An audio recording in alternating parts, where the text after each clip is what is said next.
সকালের শপথ, ওয়াল্লাইলি ইদা সাজা, রাত্রির শপথ যখন তা অন্ধকারাচ্ছন্ন হয়ে যায়।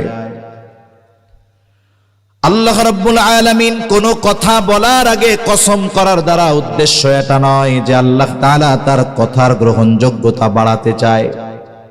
বিষয়টা কিন্তু এমন নয়, বরং আমরা আমাদের কথা যদি কেউ কখনো অবিশ্বাস করে, আমরা মানুষের কাছে আমাদের কথাকে গ্রহণযোগ্য, বিশ্বাসযোগ্য করে তোলার জন্য আল্লাহর নামে কসম করি।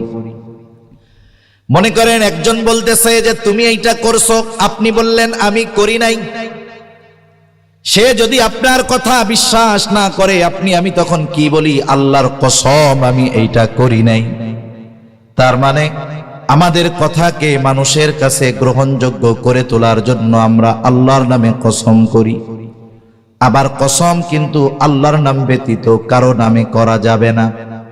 বাবার নামে, দাদার নামে, কোরআনের নামে, আকাশ বাতাসের নামে, কোন পীরের নামে, মাজারের নামে কোনো কসম করা বৈধ নয়। কসম যদি করতে হয় কার নামে করতে হবে? আল্লাহর। আল্লাহ তাআলা কেন কসম করেন? কসম করার কারণ রয়েছে। আল্লাহ রাব্বুল আলামিন অনেক সময় কিছু কথা বলার আগে কসম করেন, আবার অনেক গুরুত্বপূর্ণ কথা আছে তা বলার আগে আল্লাহ তাআলা কসম করেন না। তার মানে কসম করা না করার দ্বারা আল্লাহ তাআলার কথার ওজন কমে বাড়ে এমনটা নয়, বরং আল্লাহ তাআলা কসম সহকারে যেই কথা বলেন সেটারও যেমন সম্মান, কসম ছাড়া যেই কথাটা বলেন সেই কথাটারও ওই রকম সম্মান। তাহলে প্রশ্ন, আল্লাহ তাআলা কসম করেন কেন? কথা বুঝতেছেন তো? তাফসীরুল কোরআন মাহফিল, কিন্তু আমি তাফসীরের ধারায় কথা বলার চেষ্টা করতেছি। যেহেতু আমার অডিয়েন্স, আমার শ্রোতা যারা আছে এরা আলেম না, এদেরকে আমার ভিন্ন আঙ্গিকে বোঝানোর জন্য কথা বলতে হবে। আসল ব্যাপার হলো কথা বোঝার মজা আলাদা আর শ্রুতি মধু বিষয়টা আলাদা। অনেকে ওয়াজ শুনে, কেন বলে অমুকের ওয়াজ শুনি, শুনতে ভালো লাগে, কিন্তু সে শিখেও না, কিছু বুঝেও না, শুনতে কি লাগে? ভালো লাগে। অনেক যুবক আছে, সব যুবক তো আর দিনদার না, কিছু তো বদ্দিন আছে না নাই? সবাই তো আর মাহফিল আয়োজন করতে চায় না, কেউ কেউ তো গানেরও আয়োজন করতে চায়। কিছু কিছু সময় দেখবেন কানের মধ্যে ইয়ারফোন বা হেডফোন লাগিয়ে কিছু যুবক রাস্তা দিয়ে হাঁটে। স্বাভাবিকভাবে হাঁটলে তো ভালো, হাঁটে আর এরকম করে। দেখছেন নি? এরকম দেখেন নাই যুবক মনে হয় আপনারা? দেখছেন? একটু জবাব দিয়েন। এখন ওই ছেলেকে জিজ্ঞাসা করতেছেন যে তুমি কি করতেছো, এরকম করো কেন? এখন আপনি তার ইয়ারফোনটা একটু কানের কাছে নিয়ে দেখলেন সে ইংরেজি গান শুনতেছে, কিন্তু সে 3 বার ট্রাই করেও 5 পাস করতে পারেনি। গান শুনতেছে কি গান? ইংরেজি গান। আবার গানের তালে তালে মজাও কিন্তু পাচ্ছে। বলেন তো, ও ইংরেজির রস্যই বুঝতেছে, কিন্তু তার মজা লাগতেছে। এই জন্য অনেকে ওয়াজ শুনে, কেন কিছুই বুঝলাম না, কিন্তু শুনতে খুব ভালো লাগছে। আবার যারা চিন্তাশীল মানুষ, যারা চিন্তা করে যে আমি 1 ঘন্টা 1.5 ঘন্টা সময় এখানে ব্যয় করলাম, আমি কি শিখলাম, আমি কি বুঝলাম। এই জন্য মানুষ যেটা বুঝতে পারে ওটার স্থায়িত্ব বেশি হয়। পরীক্ষার আগে অনেক ছাত্র অঙ্ক মুখস্থ করে, কোনো মতে পাস। পরীক্ষার হল থেকে বের হওয়ার পরে যেই অঙ্কটা হলের মধ্যে করে আসছে, আমি চ্যালেঞ্জ দিতে পারবো, হল থেকে বের হওয়ার পরে আবার ওই অঙ্ক করতে দেন, ও পারবে না। কেন? কারণ ও ওই হল পর্যন্ত নেওয়ার জন্যই মেহনত করছে। আবার কতজন আছে অঙ্ক বুঝেছে, সূত্র পড়েছে, মুখস্থ করেছে, বুঝে অঙ্ক করছে, এসএসসি পরীক্ষা দেওয়ার পরে আর পড়ে নাই, বয়স এখন 80 বছর। ওই যে বীজগণিতের সূত্র ধরবেন, সুন্দর মতো বইলা দিবে এই অঙ্ক এরকম হবে। কেন? উনি মুখস্থ করে নাই, উনি ওটাকে অনুধাবন করেছেন, বুঝেছেন। ঠিক কিনা বলেন? এজন্য আসলে কথা বোঝার মজা আলাদা, আর কথা শুনতে ভালো লাগে এই বিষয়টা আলাদা। আমি আশা করি যেহেতু তাফসীর মাহফিল, আপনারা কথা বোঝার নিয়তেই বসছেন ইনশাআল্লাহ। আল্লাহ আমাদের বুঝবার তৌফিক দান করেন। এখন আল্লাহ তাআলা কেন তাইলে কসম করলেন? ওনার কথার ওজন তো সব সমান, কসম কেন করেন? কসম করেছেন আমাদের আদতের কারণে, অভ্যাসের কারণে। আমাদের অভ্যাস কি? কসম করে যদি কেউ কোনো কথা বলে ওই কথাকে আমরা বেশি গুরুত্ব মনে করি কসমবিহীন কথার চাইতে। মানুষের অভ্যাস। এই কারণে আল্লাহ তাআলা বলেন কসম করেন কথার পূর্বে একটা কারণ, দ্বিতীয় কারণ আর একটা বলি। আল্লাহ তাআলা যেই বিষয়গুলোর কসম করেন মূলত বান্দাকে বোঝাতে চান, বান্দা আমি আল্লাহ যেই বিষয়গুলোর কসম করি অবশ্যই ওই বিষয়গুলো বড় গুরুত্বপূর্ণ বিষয়। এজন্য কোরআনুল কারীমে আল্লাহ অনেক কিছুর কসম খাইছেন। তিনের কসম খাইছেন, জৈতুনের কসম খেয়েছেন, বালাদুল আমিন ওই নিরাপদ নগরী মক্কার কসম করেছেন, আল্লাহ তাআলা সময়ের কসম করেছেন। এ সবগুলোর কদর মূল্য আমরা যেন অনুধাবন করি। এই জন্য এইখানেও আল্লাহ তাআলা প্রভাতের কসম করেছেন যেন আমরা আমাদের সময় এই দিনকে মূল্যায়ন করি। আল্লাহ তাআলা এক নম্বরে বলেন ওয়াদ-দুহা, শপথ প্রভাতের, ওয়াল-লাইলি ইযা সাজা, শপথ রাতের যখন তা অন্ধকারাচ্ছন্ন হয়ে যায়। এই দুইটা কসম করার পরে আল্লাহ তাআলা আমার আপনার নবীকে বলতেছেন, হাবিব মা ওয়াদ্দাআকা রাব্বুকা ওয়া মা ক্বালা। আরে ওরা বলে যে আপনার রব আপনাকে ছেড়ে দিয়েছে, আপনার উপরে অসন্তুষ্ট হয়েছে। না না, আল্লাহ কসম করে বলতেছে, হাবিব শুনে নেন, আপনার রব আপনার উপরে অসন্তুষ্ট হয় নাই, আপনাকে তিনি ছেড়েও দেয় না, আপনার উপরে তিনি রাগ হন নাই। ছাইড়া দিবেন কেন? নবুয়তির দায়িত্ব দিয়েছেন, এখন তো সব ধরনের ব্যবস্থাপনা গ্রহণ করার দায়িত্ব আল্লাহর, ঠিক কিনা বলেন? আমার আপনার নবী কি নবুয়তি চেয়ে নিয়েছেন? নেন নাই। নবুয়তি দিবেন কে? এই জন্য যখন কাউকে দায়িত্ব দেওয়া হয় তখন ওই দায়িত্ব পালনে তাকে যত ব্যবস্থাপনা দরকার সব কিছুর ব্যবস্থা করা হয়। কিন্তু কেউ যদি দায়িত্ব চেয়ে নেয়, ওই দায়িত্ব পালনে যদি ত্রুটি বিচ্যুতি হয় তাকে তিরস্কার করা হয়। যেমন পবিত্র কোরআনুল কারীমে একটা সূরা আছে, সূরার নাম হলো সূরা লোকমান। একজন ব্যক্তির নাম, তিনি একজন প্রজ্ঞাবান ব্যক্তি ছিলেন। অধিকাংশ মুফাসসির এবং হাদিসের আলোকে যেটা জানা যায় তিনি নবী ছিলেন না। ওনাকে হিকমত এবং নবুয়াত দুটো থেকে একটা বেছে নেওয়ার জন্য বলা হয়েছে। লোকমান নবুয়াতের মতো মর্যাদাপূর্ণ বিষয় বাদ দিয়ে হিকমতকে গ্রহণ করেছেন। মানুষেরা জিজ্ঞাসা করে, লোকমান নবুয়াতের মতো এই রকম মর্যাদাপূর্ণ বিষয় গ্রহণ করার সুযোগ থাকার পরেও কেন আপনি হিকমতকে গ্রহণ করলেন, নবুয়াতকে গ্রহণ করলেন না? আপনি যদি নবুয়াত গ্রহণ করতেন অবশ্যই অবশ্যই পরিপূর্ণ হিকমতও পেয়ে যাইতেন, কিন্তু নবুয়াত কেন গ্রহণ করলেন না? হযরত লোকমান তখন বলেন, শোনো, আল্লাহ তাআলা যদি নিজের থেকে আমাকে নবুয়াতি প্রদান করতেন তাহলে কোনো অসুবিধা ছিল না, কিন্তু তিনি তো আমাকে নিজের থেকে নবুয়াত দেন নাই, বরং আমাকে বেছে নেওয়ার সুযোগ দিয়েছেন। এখন যদি আমি নিজের থেকে নবুয়াতকে গ্রহণ করতাম, নিজে যদি দায়িত্ব নিয়ে নিতাম, ওই দায়িত্ব পালনে যদি কোনো ত্রুটি বিচ্যুতি হতো তাহলে আল্লাহ তাআলার সামনে জবাবদিহিতার কাঠগড়ায় দাঁড়ানো লাগতো। আর যদি আল্লাহ তাআলা নিজের থেকে নবুয়াত আমাকে দিয়ে দিতেন, ওই নবুয়াতের দায়িত্ব পালনের যত ব্যবস্থাপনা সব কিছু যিনি ব্যবস্থা করতেন তিনি কে? নবুয়াত আল্লাহ তাআলা দিলে উনি সব কিছুর ব্যবস্থাপনা করতেন, তখন আমার আর কোনো টেনশন থাকতো না। একটা উদাহরণ দেই তাহলে বুঝতে সহজ হবে। রাসূল আকরাম সাল্লাল্লাহু আলাইহি ওয়াসাল্লামের কাছে যখন প্রথম দিকে ওহী আসে, আমার আপনার নবী জিবরাইল আলাইহিস সালাম যা আমার আপনার নবীকে শোনায়, সাথে সাথে নবী বারবার জবান আওড়াইতে থাকেন চিন্তায়, এই যে বলে গেল, আমি যদি ভুলে যাই, মনে যদি না থাকে তাইলে কি হবে? এটা তো ওহী। আমার আপনার নবী চিন্তায় বারবার জবান আওড়ান, পেরেশানি হয়ে যান, তাড়াহুড়ো করেন।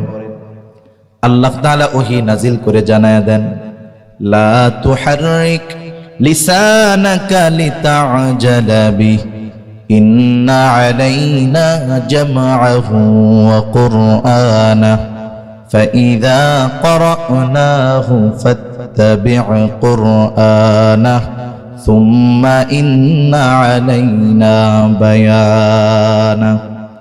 আল্লাহ রাব্বুল আলামিন বলেন, হাবিব আপনি তাড়াহুড়ো করবেন না, আপনার জবানকে বারবার আপনি নড়াচড়া করবেন না। লা তুহাররিক লিসানাকা লিতা'জালা বিহি, আপনি তাড়াহুড়ো করবেন না, বারবার জবান আওড়াবেন না, আপনি টেনশন করিয়েন না, আপনি এটা ভুলে যাবেন এমনটা নয়। কারণ কি আল্লাহ তাআলা বলেন, ইন্না আলাইনা জামআহু ওয়া কুরআন, এই কোরআন একত্রিত করার, জমা করার দায়িত্ব কার? জোরে বলেন, আরো জোরে বলেন, কার? আল্লাহ তাআলা।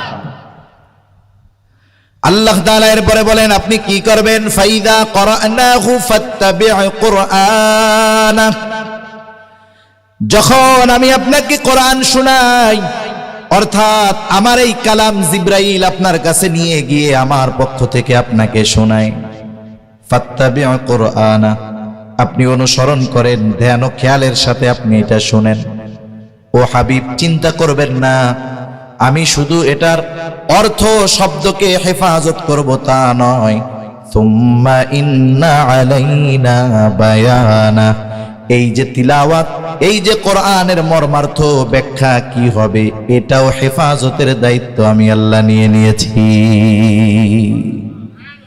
এটারও ব্যবস্থাপনা আমি আল্লাহ করিয়ে দিব। এখন আল্লাহ তাআলা কোরআনের ব্যাখ্যা হাদিসের মাধ্যমে করিয়েছেন, এজন্য আমার আপনার নবীর জবান নিঃসৃত বাণী হাদিস, এটাও ওহীর প্রকার।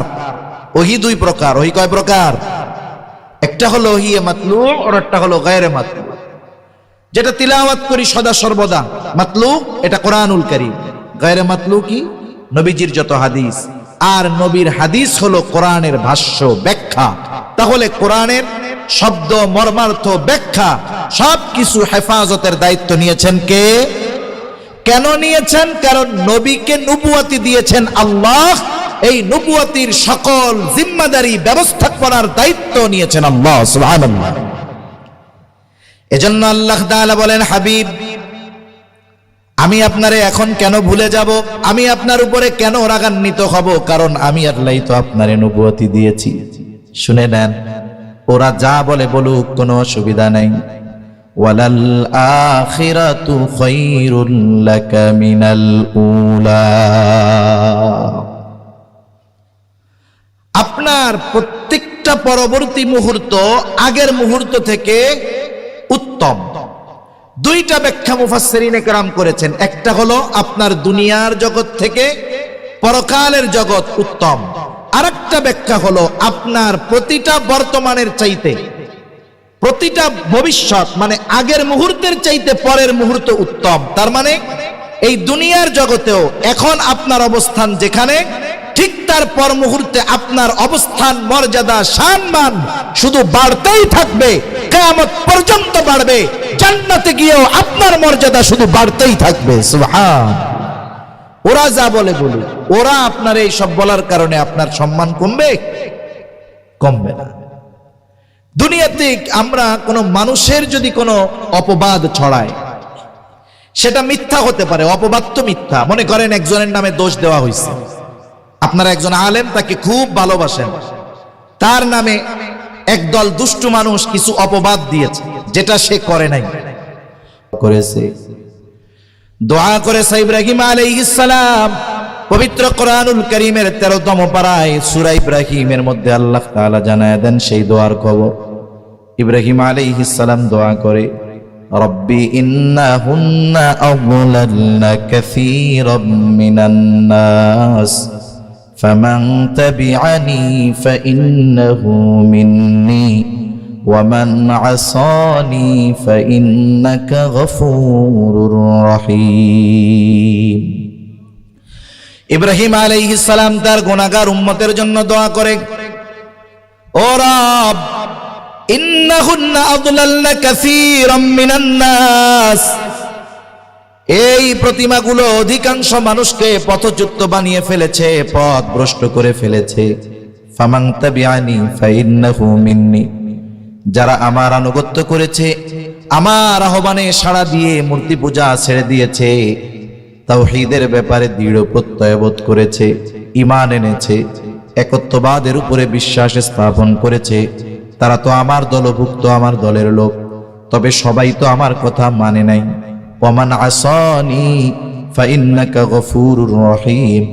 ইব্রাহিম আলাইহিস সালাম কেমন যেন বলতেছে, আল্লাহ, যারা আমার আনুগত্য করে নাই, আমার কথা মানে নাই, কিন্তু তারাও তো আমার উম্মত।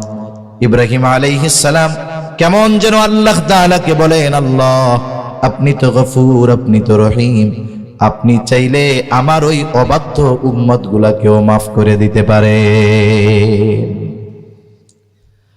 وقال عيسى عليه السلام إن تعذبهم فإنهم عبادك وإن تغفر لهم فإنك أنت العزيز الحكيم।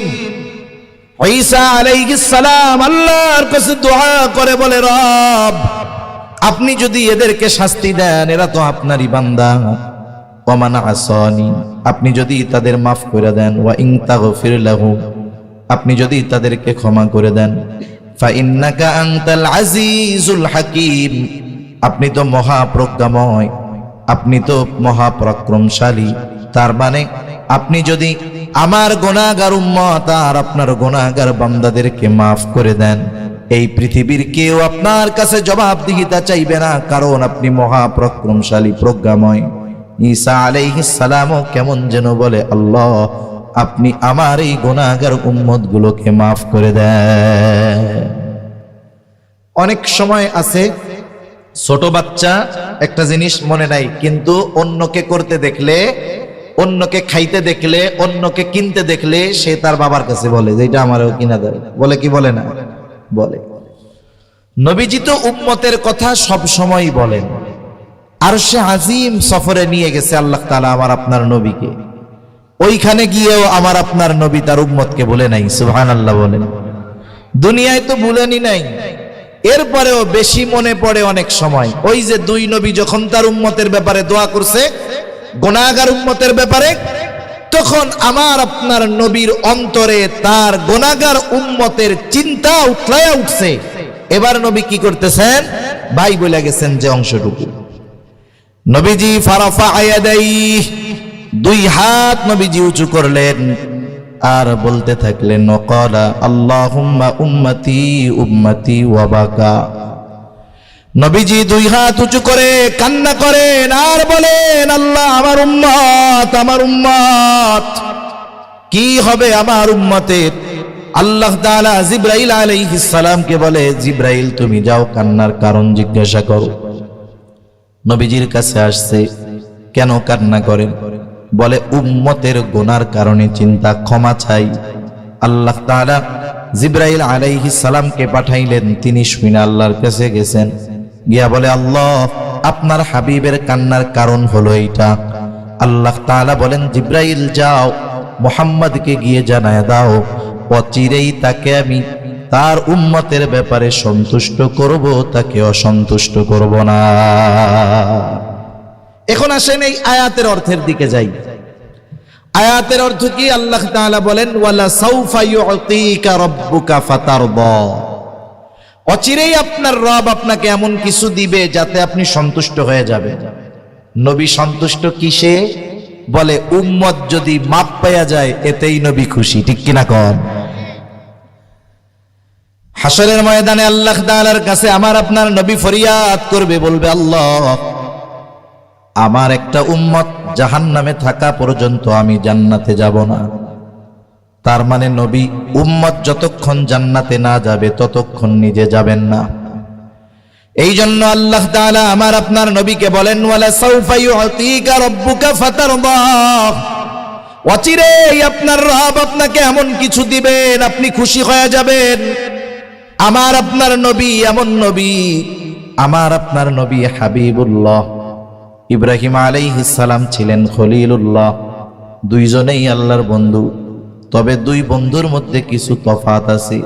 মুফাসসিরিনে কেরাম বলেন খলিল হলো এমন বন্ধু, খলিলুল্লাহ যে শুধু আল্লাহকে খুশি রাখার জন্য সে সব কিছু করে, সব কিছু করতে প্রস্তুত। আর হাবিবুল্লাহ আমার আপনার নবী আল্লাহর এমন বন্ধু যে আল্লাহ তাআলা আমার আপনার নবীকে খুশি রাখার জন্য প্রস্তুত। একজন আল্লাহকে খুশি করে, আর একজনকে আল্লাহ খুশি করে। সুবহানাল্লাহ বলেন। কথা কি বুঝেন? রাসূল আকরাম সাল্লাল্লাহু আলাইহি ওয়াসাল্লাম যখন মক্কায় ছিলেন হিজরতের পূর্বে, নবীজি ওই সময়ও মুসলমানদের কিবলা ছিল বাইতুল মুকাদ্দাস। কিবলা ছিল কোন দিকে? মক্কা থেকে উত্তর দিকে। বাইতুল মুকাদ্দাস ওই দিকে ফিরে নামাজ পড়া লাগতো, কিন্তু নবী নামাজে দাঁড়াইতেন বাইতুল্লাহর দক্ষিণ পাশে, উত্তর দিকে ফিরতেন, সামনে থাকতো বাইতুল্লাহ, এরপরে গিয়া বাইতুল মুকাদ্দাস। মক্কা থেকে যখন মদিনায় হিজরত করেছেন, রওনা হলেন আমার আপনার নবী। নবীজি বারবার পেছনের দিকে তাকায় আর বাইতুল্লাহর দিকে তাকায়, চোখ দিয়ে পানি পড়তেছে। নবীজি বলে, ও মক্কা, আমার শৈশব, কৈশোর, যৌবন সব তোমার বুকেই অতিবাহিত হয়েছে রে মক্কা। জীবনের বাকি সময় আমি তোমার বুকেই কাটাতে চেয়েছিলাম, কারণ তোমার বুকেই আছে আল্লাহর ঘর। কিন্তু আমার সেই আশা তোমার বুকের কিছু বাসিন্দা আমাকে পূরণ করতে দিল না। নবীজি বাইতুল্লাহর বিরহের ব্যথা অন্তরে নিয়ে মদিনায় গেলেন। মদিনা ও মক্কা থেকে উত্তরে, মদিনা থেকে আরো উত্তরে বাইতুল মুকাদ্দাস। তার মানে মক্কায় নবীজি বাইতুল্লাহকে সামনে নিয়ে নামাজ পড়তে পারতেন, কিন্তু মদিনায় বাইতুল্লাহ পেছনে থাকবে, মসজিদুল আকসা সামনে থাকবে। নবীজি গেছেন 16 মাস বাইতুল মুকাদ্দাসের দিকে ফিরে নবীজি নামাজ পড়েছেন। কিন্তু মনের মধ্যে তামান্না, যদি বাইতুল্লাহ মুসলমানদের কিবলা হইতো কতই ভালো হইতো। মনের মধ্যে আশা, অনেক সময় আশা সব সময় অন্তরে থাকে, কিন্তু কিছু সময় আশাটা বেশি জাগ্রত হয়। নবীজি নামাজ পড়তেছেন কোথায়? বলে মদিনায় এক মসজিদ আছে, তার নাম হলো মসজিদুল কিবলাতাইন, দুই কিবলার মসজিদ। ওই জায়গায় নবীজি সাহাবায়ে কেরামদেরকে নিয়ে নামাজে দাঁড়াইছেন। নামাজে দাঁড়াইছেন বাইতুল মুকাদ্দাসের দিকে ফিরে।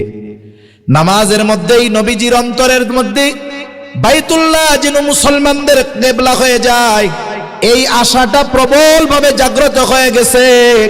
এইবার নবীজি বারবার নামাজের মধ্যে আকাশের দিকে তাকায়। কেন তাকায়, কি বলতে চায়, দুনিয়ার কেউ না জানলেও না বুঝলেও যিনি জানেন, যিনি বোঝেন, তিনি কে? আমার আপনার অন্তরে কোন কথা আছে মেশিন দিয়েও টের পাওয়া যাবে না, দুনিয়ার কেউ টের পাবে না, কিন্তু আল্লাহ তাআলা জানেন কি আছে অন্তরে। নামাজের মধ্যে আল্লাহ তাআলা ওহী নাজিল করে দিলেন। কদ নারা তাকাল, আল্লাহ তাআলা বলেন, কদ নারা তাকাল্লুবা ওয়াজহিকা ফিস সামাই ফালানুওয়াল্লিয়ান্নাকা কিবলাতান তারদাহা। আল্লাহ রাব্বুল আলামিন বলেন, কদ নারা তাকাল্লুবা ওয়াজহিকা ফিস সামা। আপনি যে আকাশের দিকে কেন তাকান? আপনার রব দেখেন, আপনার রব জানে। আপনার মনের মধ্যে আশা যে বাইতুল্লাহ যদি মুসলমানদের কিবলা হতো কতই না ভালো হতো। আল্লাহ তাআলা বলেন, ফালানুওয়াল্লিয়ান্নাকা কিবলাতান তারদাহা। আল্লাহ কি বলে? আল্লাহ তাআলা বলেন, আপনার খুশির জন্য আমি আপনার কিবলাকে পরিবর্তন করে দিব। আল্লাহ বলতেছেন আমার আপনার নবীকে যে আপনার খুশির জন্য আপনার কিবলাকে পরিবর্তন করে দিব। নামাজ হইছে 2 রাকাত। কয় রাকাত হয়েছে? জোরে বলেন না, কয় রাকাত? 2 রাকাত। ঘুম আসতেছে নাকি? তাকবীর দেন, নারায়ে তাকবীর। কথা বুঝলে শুনতে মন চায়, না বুঝলে ভালো লাগবে না, এটা আমিও জানি। আল্লাহ তাআলা আমার আপনার নবীর খুশির জন্য কিবলা পরিবর্তন করে দিতে চাইছেন। তাইলে ইব্রাহিম আলাইহিস সালাম খুশি রাখতে চায় কারে? এই জন্য আগুনের মধ্যে যায়, কিছু কয় না। আল্লাহ বলে স্বপ্নে দেখায় ওহি সন্তানরে জবাই দাও, বলে চল জবাই দিয়ে দিব, কোনো অসুবিধা নাই। আল্লাহরে খুশি রাখতে হবে। আর আমার আপনার নবীকে আল্লাহ খুশি রাইখা বলে, হাবিব আপনার সন্তুষ্টির জন্য, আপনার খুশির জন্য আপনার কিবলাকে আমি পাল্টায়া দিব। নামাজ হয়েছে 2 রাকাত।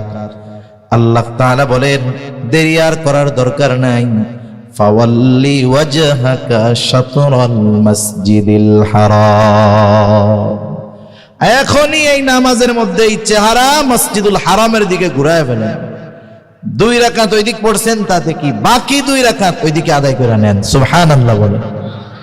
তাহলে আল্লাহ তাআলা আমার আপনার নবীকে বিভিন্ন ভাবে খুশির খবর দিয়েছেন। অনেকগুলো খুশির খবর হতে পারে, দুনিয়ায়ও হতে পারে, আখিরাতেও হতে পারে। এরপরে আল্লাহ তাআলা কেমন যেন বলেন, হাবিব আপনারে যখন নবুয়াতি আমি দেই নাই, অথবা আপনার নবুয়াত যখন প্রকাশ পায় নাই, আপনি যে নবী এটা যখন কেউ জানে না, তখনও আমি আল্লাহ আপনারে ছাড়ি নাই, আমি আপনাকে তখনও ভুলে যাই নাই। আর নবুয়াত দিয়ে আমি আপনাকে ছেড়ে দিব, ভুলে যাব, রাগ হব, এটা হতেই পারে না। অনেক সময় দেখবেন আমরা মানুষকে বোঝানোর জন্য, অথবা তার প্রতি আমি কত স্নেহশীল বোঝানোর জন্য অতীতের অনেক কথা মনে করায়া তাকে দেই। বলি, ভাই তোমার মনে নাই ওই বিপদে পড়ছিলা, ওই দিন কেউ পাশে দাঁড়ায় নাই, আমি দাঁড়াইছিলাম, বলে না এরকম? সেই আমারে কষ্ট দিও না, এরকম বলে। বর্তমানকে অনুধাবন করার জন্য অনেক সময় মানুষের অতীতকে স্মরণ করিয়ে দেওয়া। এরপরে আল্লাহ তাআলা আমার আপনার নবীকে নবুয়তির আগে প্রদত্ত 3টা নেয়ামতের কথা বলছেন। কয়টা নেয়ামত? 3টা নেয়ামত, যেগুলো আল্লাহ তাআলা আমার আপনার নবীকে নবুয়তির আগে প্রদান করেছে। 1 নাম্বার, আল্লাহ রাব্বুল আলামিন বলেন, আলাম ইয়াজিদিকা ইয়াতীমান ফাআওয়া ওয়া ওয়াজাদাকা দাল্লান ফাহাদা ওয়া ওয়াজাদাকা আইলান ফাআগনা।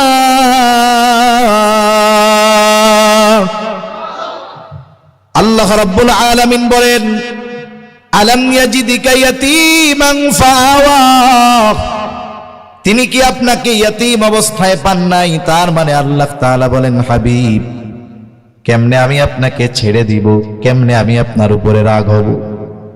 আপনি ইয়াতীম অবস্থায় আপনাকে পেয়েছি, ইয়াতীম অবস্থায় আমি আপনাকে পেয়েছি। শুধু তাই না, ইয়াতীম হওয়ার পরেও আপনাকে আমি আল্লাহ ছেড়ে দেই নাই, বরং আপনার জন্য উত্তম লালন পালনের ব্যবস্থা আমি আল্লাহ করেছি। মনিটরের আওয়াজটা আরেকটু ছাড়েন, মনিটরের আওয়াজ আরো ছাড়েন। আল্লাহ তাআলা কি বলতেছেন? ইয়াতীম অবস্থায় পেয়েছি, উত্তম লালন পালনের ব্যবস্থা করেছি। কথা খেয়াল দিয়ে শুনতে হবে। আমাদের দেশে যদি কোনো দাদা শুনে যে তার ছেলের ছেলে হবে, মানে তার পুত্রবধূর পেটে যে বাচ্চাটা আছে এটা ছেলে, বলেন তো দাদা খুশি হয় না বেজার হয়? মেয়ে যদি পরপর 3টা হয় চেহারা তাকানো যায় না, পোলা যদি পরপর 1 হালিও হয় রাগ হয় না, লাঠি তো হইছে, ঠিক কিনা বলেন? এখন দাদা যখন আল্ট্রাসোনোগ্রামের মধ্যে জানতে পারছে যে পুত্রবধূর পেটের বাচ্চাটা ছেলে, দাদাও খুশি, দাদি মনে হয় বেজার। দাদি বেজার হয়, যদিও সে নিজে মহিলা, কিন্তু যখন শুনে যে ছেলেটা আমার বাপ হইব, পোলা হইব, তাহলে সে কি খুশি। দুনিয়ায় আসার 6 মাস আগের থেকেই খেতা সেলাই করে শুরু করে দিব। দাদা বাজারে যায় যদি পোলাপানের কোনো জিনিস পায়, সচরাচর চোখে পড়ে না, হওয়ার আগেই মার্কেটিং করে নিয়ে আসবো যে দাদা ভাই লেগে লই আইছে। মনে করেন ডাক্তার টাইম দিছে ভূমিষ্ঠ হওয়ার যেই সময়, আর 2 মাস বাকি আছে। ইতিমধ্যে ওই দাদার ছেলে দুনিয়া থেকে মারা গেছে, যে কোনো কারণে, দুর্ঘটনায় হোক এমনি হোক। বলেন তো এই যে ছেলে হবে এই খবরে সবাই যে খুশি ছিল, যখন দাদার ছেলে মারা গেল, মানে গর্ভে যেই সন্তান তার বাবাটা মারা গেল, বলেন তো আগের সেই খুশি আছে নাকি? এবার চেহারা গুছায়া যাবে। কতজনে তো বলবে এই পোলা এটা অপয়া, দুনিয়া আসার আগেই আমার পোলারে শেষ করে দিছে। আছে না এরকম মানুষ? এইবার বলবে বাচ্চা কাচ্চা হইলে খরচ দিবে কে, ডাক্তার দেখাবে কে? বিআইরে ফোন দিয়া বলবে আপনার মেয়েকে এবার আপনি আপনার বাড়িতে নিয়ে যান, আমরা দেখতে দেখতে পারুম না। আমাদের সমাজে এটা অধিকাংশ ক্ষেত্রেই হয়। কিন্তু আমার আপনার নবী যখন মায়ের গর্ভে, তখন আমার আপনার নবীর পিতা দুনিয়া থেকে চলে গেছে। আমার আপনার নবীর পিতা আব্দুল্লাহ অনেক টাকা পয়সার মালিক ছিলেন না। ওই জাহেলিয়াতের সময় আব্দুল মুত্তালিব এটা বলে নাই, ও আমেনা তুমি মদিনায় চলে যাও, তোমার সন্তান ভূমিষ্ঠ হওয়ার পরে কে তোমার খরচ চালাবে, সন্তানের খরচ চালাবে, বলে নাই। বরং ঐতিহাসিকেরা লেখে আব্দুল্লাহর ইন্তেকালের পর আমার আপনার নবী মায়ের গর্ভে, এমনিই তো দাদা খুশি, কিন্তু আব্দুল্লাহর মৃত্যুর পরে আমার আপনার নবী দুনিয়ায় আসে নাই। ওই অনাগত নবীর প্রতি আব্দুল মুত্তালিবের অন্তরে আল্লাহ তাআলা আগের চাইতে বহুগুণ ভালোবাসা বাড়ায়া দেয়। আগের চেয়ে মায়া তার লেগে বেশি লাগতেছে। আমার আপনার নবী দুনিয়ায় আসছে, আব্দুল মুত্তালিব আমেনার বাবার বাড়ির থেকে খরচ আনতে বলে নাই। ইতিহাস বলে আব্দুল মুত্তালিবের 10টা সন্তান ছিল। কয়টা সন্তান? আল্লাহর কাছে দোয়া কইরা 10টা সন্তান নিয়েছে। জমজম কূপ নূহ আলাইহিস সালামের মহাপ্লাবনের পর, এরপরে আরো কয়েকবার এই জমজম কূপ একটা সময় বন্ধ হয়ে গিয়েছিল। বাইতুল্লাহ যখন জমজম কূপের সূচনা হলো ইসমাইল আলাইহিস সালামের মাধ্যমে, তখন তো বাইতুল্লাহ নূহ আলাইহিস সালামের প্লাবনের সময় পুরো শেষ। জমজম কূপ হলো, এরপরে ইব্রাহিম ইসমাইল আলাইহিস সালাম বাইতুল্লাহর সংস্কার করলেন। আস্তে আস্তে এক সময় ওই জমজম, ওই কূপ ব্যবহার না হতে হতে ওটাও বন্ধ হয়ে গেল। আব্দুল মুত্তালিব স্বপ্নে দেখতেছে এই জমজম কূপ খনন করা, যে ওই জায়গায় একটা কুয়া আছে, খনন করতেছে। কয়েকদিন এই স্বপ্ন দেখার পর এইবার স্বপ্নটাকে সে সিরিয়াস ভাবে নিয়ে খোঁড়া শুরু করছে। একা একা খোঁড়ে কষ্ট হয়, পোলাপান যদি থাকতো খোঁড়াইতে পারতো, কষ্ট কম হইতো। এই দুঃখে আল্লাহর কাছে দোয়া করে, আল্লাহ তুমি যদি আমার 10টা ছেলে দাও, তাহলে একটারে আমি তোমার নামে কোরবানি করে দিই, একজনের আপনার নামে জবাই করে দিই। আল্লাহ দিচ্ছে ও 10 ছেলে পাইছে। আব্দুল মুত্তালিব তো খুশি, খুশির ঠেলায় কোরবানির কথা ভুলে গেছে। পরবর্তীতে যখন মনে পড়ছে, আয়রে আমার তো কোরবানি দেওয়ার কথা ছিল, আল্লাহর সাথে ওয়াদা, কারে কোরবানি দিবে সেটা তো আর উল্লেখ করে না। এবার 10 জনের নাম ধরে লটারি দেয়। যেই কয়বার লটারি দেয় নাম খালি উঠে আব্দুল্লাহ। কি করবে, তো টেনশনে পড়ে গেছে। আব্দুল্লাহরে এত মহব্বত করে, অন্য কারোটার নাম আর উঠে না। একজনের কাছে গেছে গণক, কি করা যায়? সে বুদ্ধি দিছে, লটারি টানতে থাকবা। আব্দুল্লাহরে যদি বাঁচাইতে চাও, যতবার আব্দুল্লাহ উঠবে ততবার 100 উট আব্দুল্লাহর জন্য কোরবান করবা। ওইভাবে নাম উঠায়, আব্দুল্লাহ উঠে 100 উট, আব্দুল্লাহ উঠে 100 উট। এইভাবে উঠতে উঠতে এক পাশে উট, এক পাশে আব্দুল্লাহ, লটারি টানে। এরকম জামাই আর কি, দেখছেন না? জুয়া টুয়া খেলা তো কত জায়গায় হইতো আগে, এখনো হয়, ছক্কার মতো মারে আর কি। এক জায়গায় উট, এক জায়গায় আব্দুল্লাহ, খালি আব্দুল্লাহর নাম উঠে। আব্দুল্লাহর নাম যখন ওঠে 100 উট। এইভাবে বেশ কয়েকবার পরে উট লেখা যখন উঠছে, ওই যে যতবার আব্দুল্লাহর নাম উঠছে, প্রতিবারের বিপরীতে 100 কইরা উট জবাই দিছে আব্দুল্লাহর নামে। চিন্তা করছেন? ওই জামানায় এক একটা উট হইল এক একটা প্রাইভেট কার। কত মোহাব্বত করতো আব্দুল্লাহকে আব্দুল মুত্তালিব। সন্তানদেরকে কত মোহাব্বত করতেন আব্দুল মুত্তালিব। ঐতিহাসিকেরা লিখে, আব্দুল মুত্তালিবের 10টা সন্তান হওয়ায় আব্দুল মুত্তালিব যত খুশি হয়েছে, আমার আপনার নবীর আগমনে আব্দুল মুত্তালিব তার চাইতে অগণিত গুণ বেশি খুশি হয়ে গেছে। কপাল গুছায় যায় নাই, খাওয়ামু কি, বাপ তো নাই, কি করব, কোনো টেনশন হয় না। কেন? এই যে আব্দুল মুত্তালিব সহ নবীর সব চাচা আত্মীয় স্বজনের মহব্বত, অন্তরের মধ্যে নবীর প্রতি মহব্বত, ভালোবাসা জাগ্রত করে দিয়েছেন কে? জোরে বলেন কে? আল্লাহ। স্বাভাবিকভাবে যারা বাইতুল্লাহ গেছেন হজ করার জন্য, আল্লাহ যাদেরকে নিয়েছে, যারা যাইতে পারেন নাই, আল্লাহ প্রত্যেককে জীবনে কমপক্ষে একবার হলেও যাওয়ার তৌফিক দান করেন। জোরে কোন আমিন। তার মানে অধিকাংশ মানুষ শুনে গেছেন, এর লেগে আমিনের আওয়াজ কম। একটু আওয়াজ দিয়ে কোন তো আমিন, আরো জোরে বলেন আমিন। যারা গেছেন এরা বুঝবে বাইতুল্লাহ তথা মক্কার আবহাওয়া খুব গরম, বিপরীতে অল্প কিছু দূরেই তায়েফের আবহাওয়া একেবারে নাতিশীতোষ্ণ, খুব আরাম। আরবের মানুষদের থেকে সদ্যভূমিষ্ঠ শিশুদেরকে, দুগ্ধপোষ্য শিশুদেরকে ওই তায়েফ থেকে এসে ওরা নিয়ে যাইত দুধ পান করানোর জন্য। আবহাওয়া ভালো, বনু সাকিব গোত্রের মানুষ শুদ্ধ ভাষায় আরবি বলতো ভাষা শেখানোর জন্য। এজন্য ছোট বাচ্চারা একেবারে ছোট থেকে যার কাছে থাকে তার ভাষা শিখে। বাচ্চারা মায়ের ভাষা শিখে, মা যেভাবে কথা বলে বাচ্চা ওইভাবেই তার কথা ওভাবেই উঠবে। তায়েফ থেকে মানুষেরা মক্কায় এসে খুঁজতো কে কত বড় লোক, যার বাচ্চা যে বড় লোক তার বাচ্চা যদি নেওয়া যায় টাকা পয়সাও বেশি। সবাই আইসা মোহাম্মদ রে দেখে, মায়া লাগে, কিন্তু বাপের তো টাকা পয়সা নাই, কেউ নেয় না। হায় হায়, আসছে হালিমাতুস সাদিয়া দুর্বল এক সাওয়ারিতে চইড়া, খুঁজা খুঁজা কাউরেই পায় নাই। সবাই আগের থেকে বড় লোক বাচ্চাগুলার নিয়ে চলে গেছে, ওনার কপালে বাচ্চা কাচ্চা নাই। আইসা দেখে একটা বাচ্চা আছে আব্দুল মুত্তালিবের ঘরে, তার বাপ মারা গেছে, বাপেরও রেখে যাওয়া কোনো সম্পদ নাই।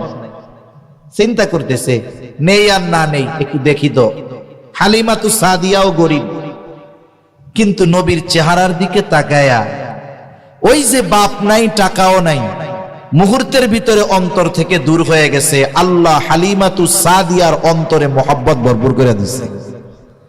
এবার বাইরে এসে স্বামীরে কয়, খালি হাতে ফিরে যাবো কেন, বাচ্চাটার লাইগা মায়াও লাগতেছে, এটারে নিয়ে আই যাই, চলো। এইবার নবীকে কোলে নিয়েছে, কোলে নিল কি হলো, বরকত রহমত কোলে নিয়েছে। আমার আপনার নবী তো রহমাতুল লিল আলামিন, যেখানেই যাবেন সেখানেই বরকত, যেটা ধরেন তাতেই বরকত, যেখানেই যান সেখানেই রহমত। হালিমাতুস সাদিয়া নবীরে কোলে নিছে, ছোট বাচ্চা। হালিমাতুস সাদিয়া বলে, আমার স্তনেও ওই রকম দুধ ছিল না যে আমি মুহাম্মদকে পান করাবো, কিন্তু আমি অনুভব করলাম মুহাম্মদকে যখনই কোলে নিয়েছি পর মুহূর্তেই আমার স্তন দুধে পরিপূর্ণ হয়ে গেছে। এরপরে উঠলাম আমাদের সেই দুর্বল বাহনে, আল্লাহ সবল বানায় দিয়েছে। নবী যেটাই আছে এটার গতি পিছনে থাকবে, হইতে পারে না। এমন ছুটা ছুটেছে, হালিমাতুস সাদিয়ার সাথীরা তাকে ফালায়া চলে গেছে। এইবার হালিমাতুস সাদিয়ার বাহন তাদেরকে পেছনে ফালায়া আগে চলে গেছে। বলে, ও হালিমা, কি ব্যাপার, বাহন কি পরিবর্তন করছো নাকি? বলে, না, আগেরটাই। বলে, কেমনে সম্ভব, ওইটা তো নড়তে চড়তেই পারতো না। হালিমাতুস সাদিয়া বুঝতে পারছে আমি একজন ইয়াতীম সন্তান এনেছি এমনটা নয়, বরং আমার কোলে আমি রহমত বরকত দিয়ে ভরপুর করে ফেলেছি। হালিমাতুস সাদিয়ার নবীর প্রতি মহব্বত, ভালোবাসা। এক কথায় আমার আপনার নবী ইয়াতীম হওয়ার কারণে মানুষ যে মানুষের কাছে নিগ্রহের শিকার হয়, বাপ নাই মা নাই, এই কারণে অনেক সময় মানুষ মানুষকে বেশি কথা বলে, পিটানি মারে, যত বাপ নাই আমারে কি বল। এইরকম কোন বিষয় আমার আপনার নবীর সাথে কখনো সংগঠিত হয় নাই। নবীকে যেই দেখেছে তারই অন্তরে নবীর প্রতি মুহাব্বত, ভালোবাসা জাগ্রত হয়ে গেছে। সুবহান। এই কথাটাই আল্লাহ বলেন যে আরে আমি আপনার ইয়াতীম অবস্থায় পেয়েছি, ছেড়ে দেই নাই, বরং আপনার জন্য আমি আল্লাহ উত্তম লালন পালনের ব্যবস্থা করেছি। সুবহানাল্লাহ বলেন।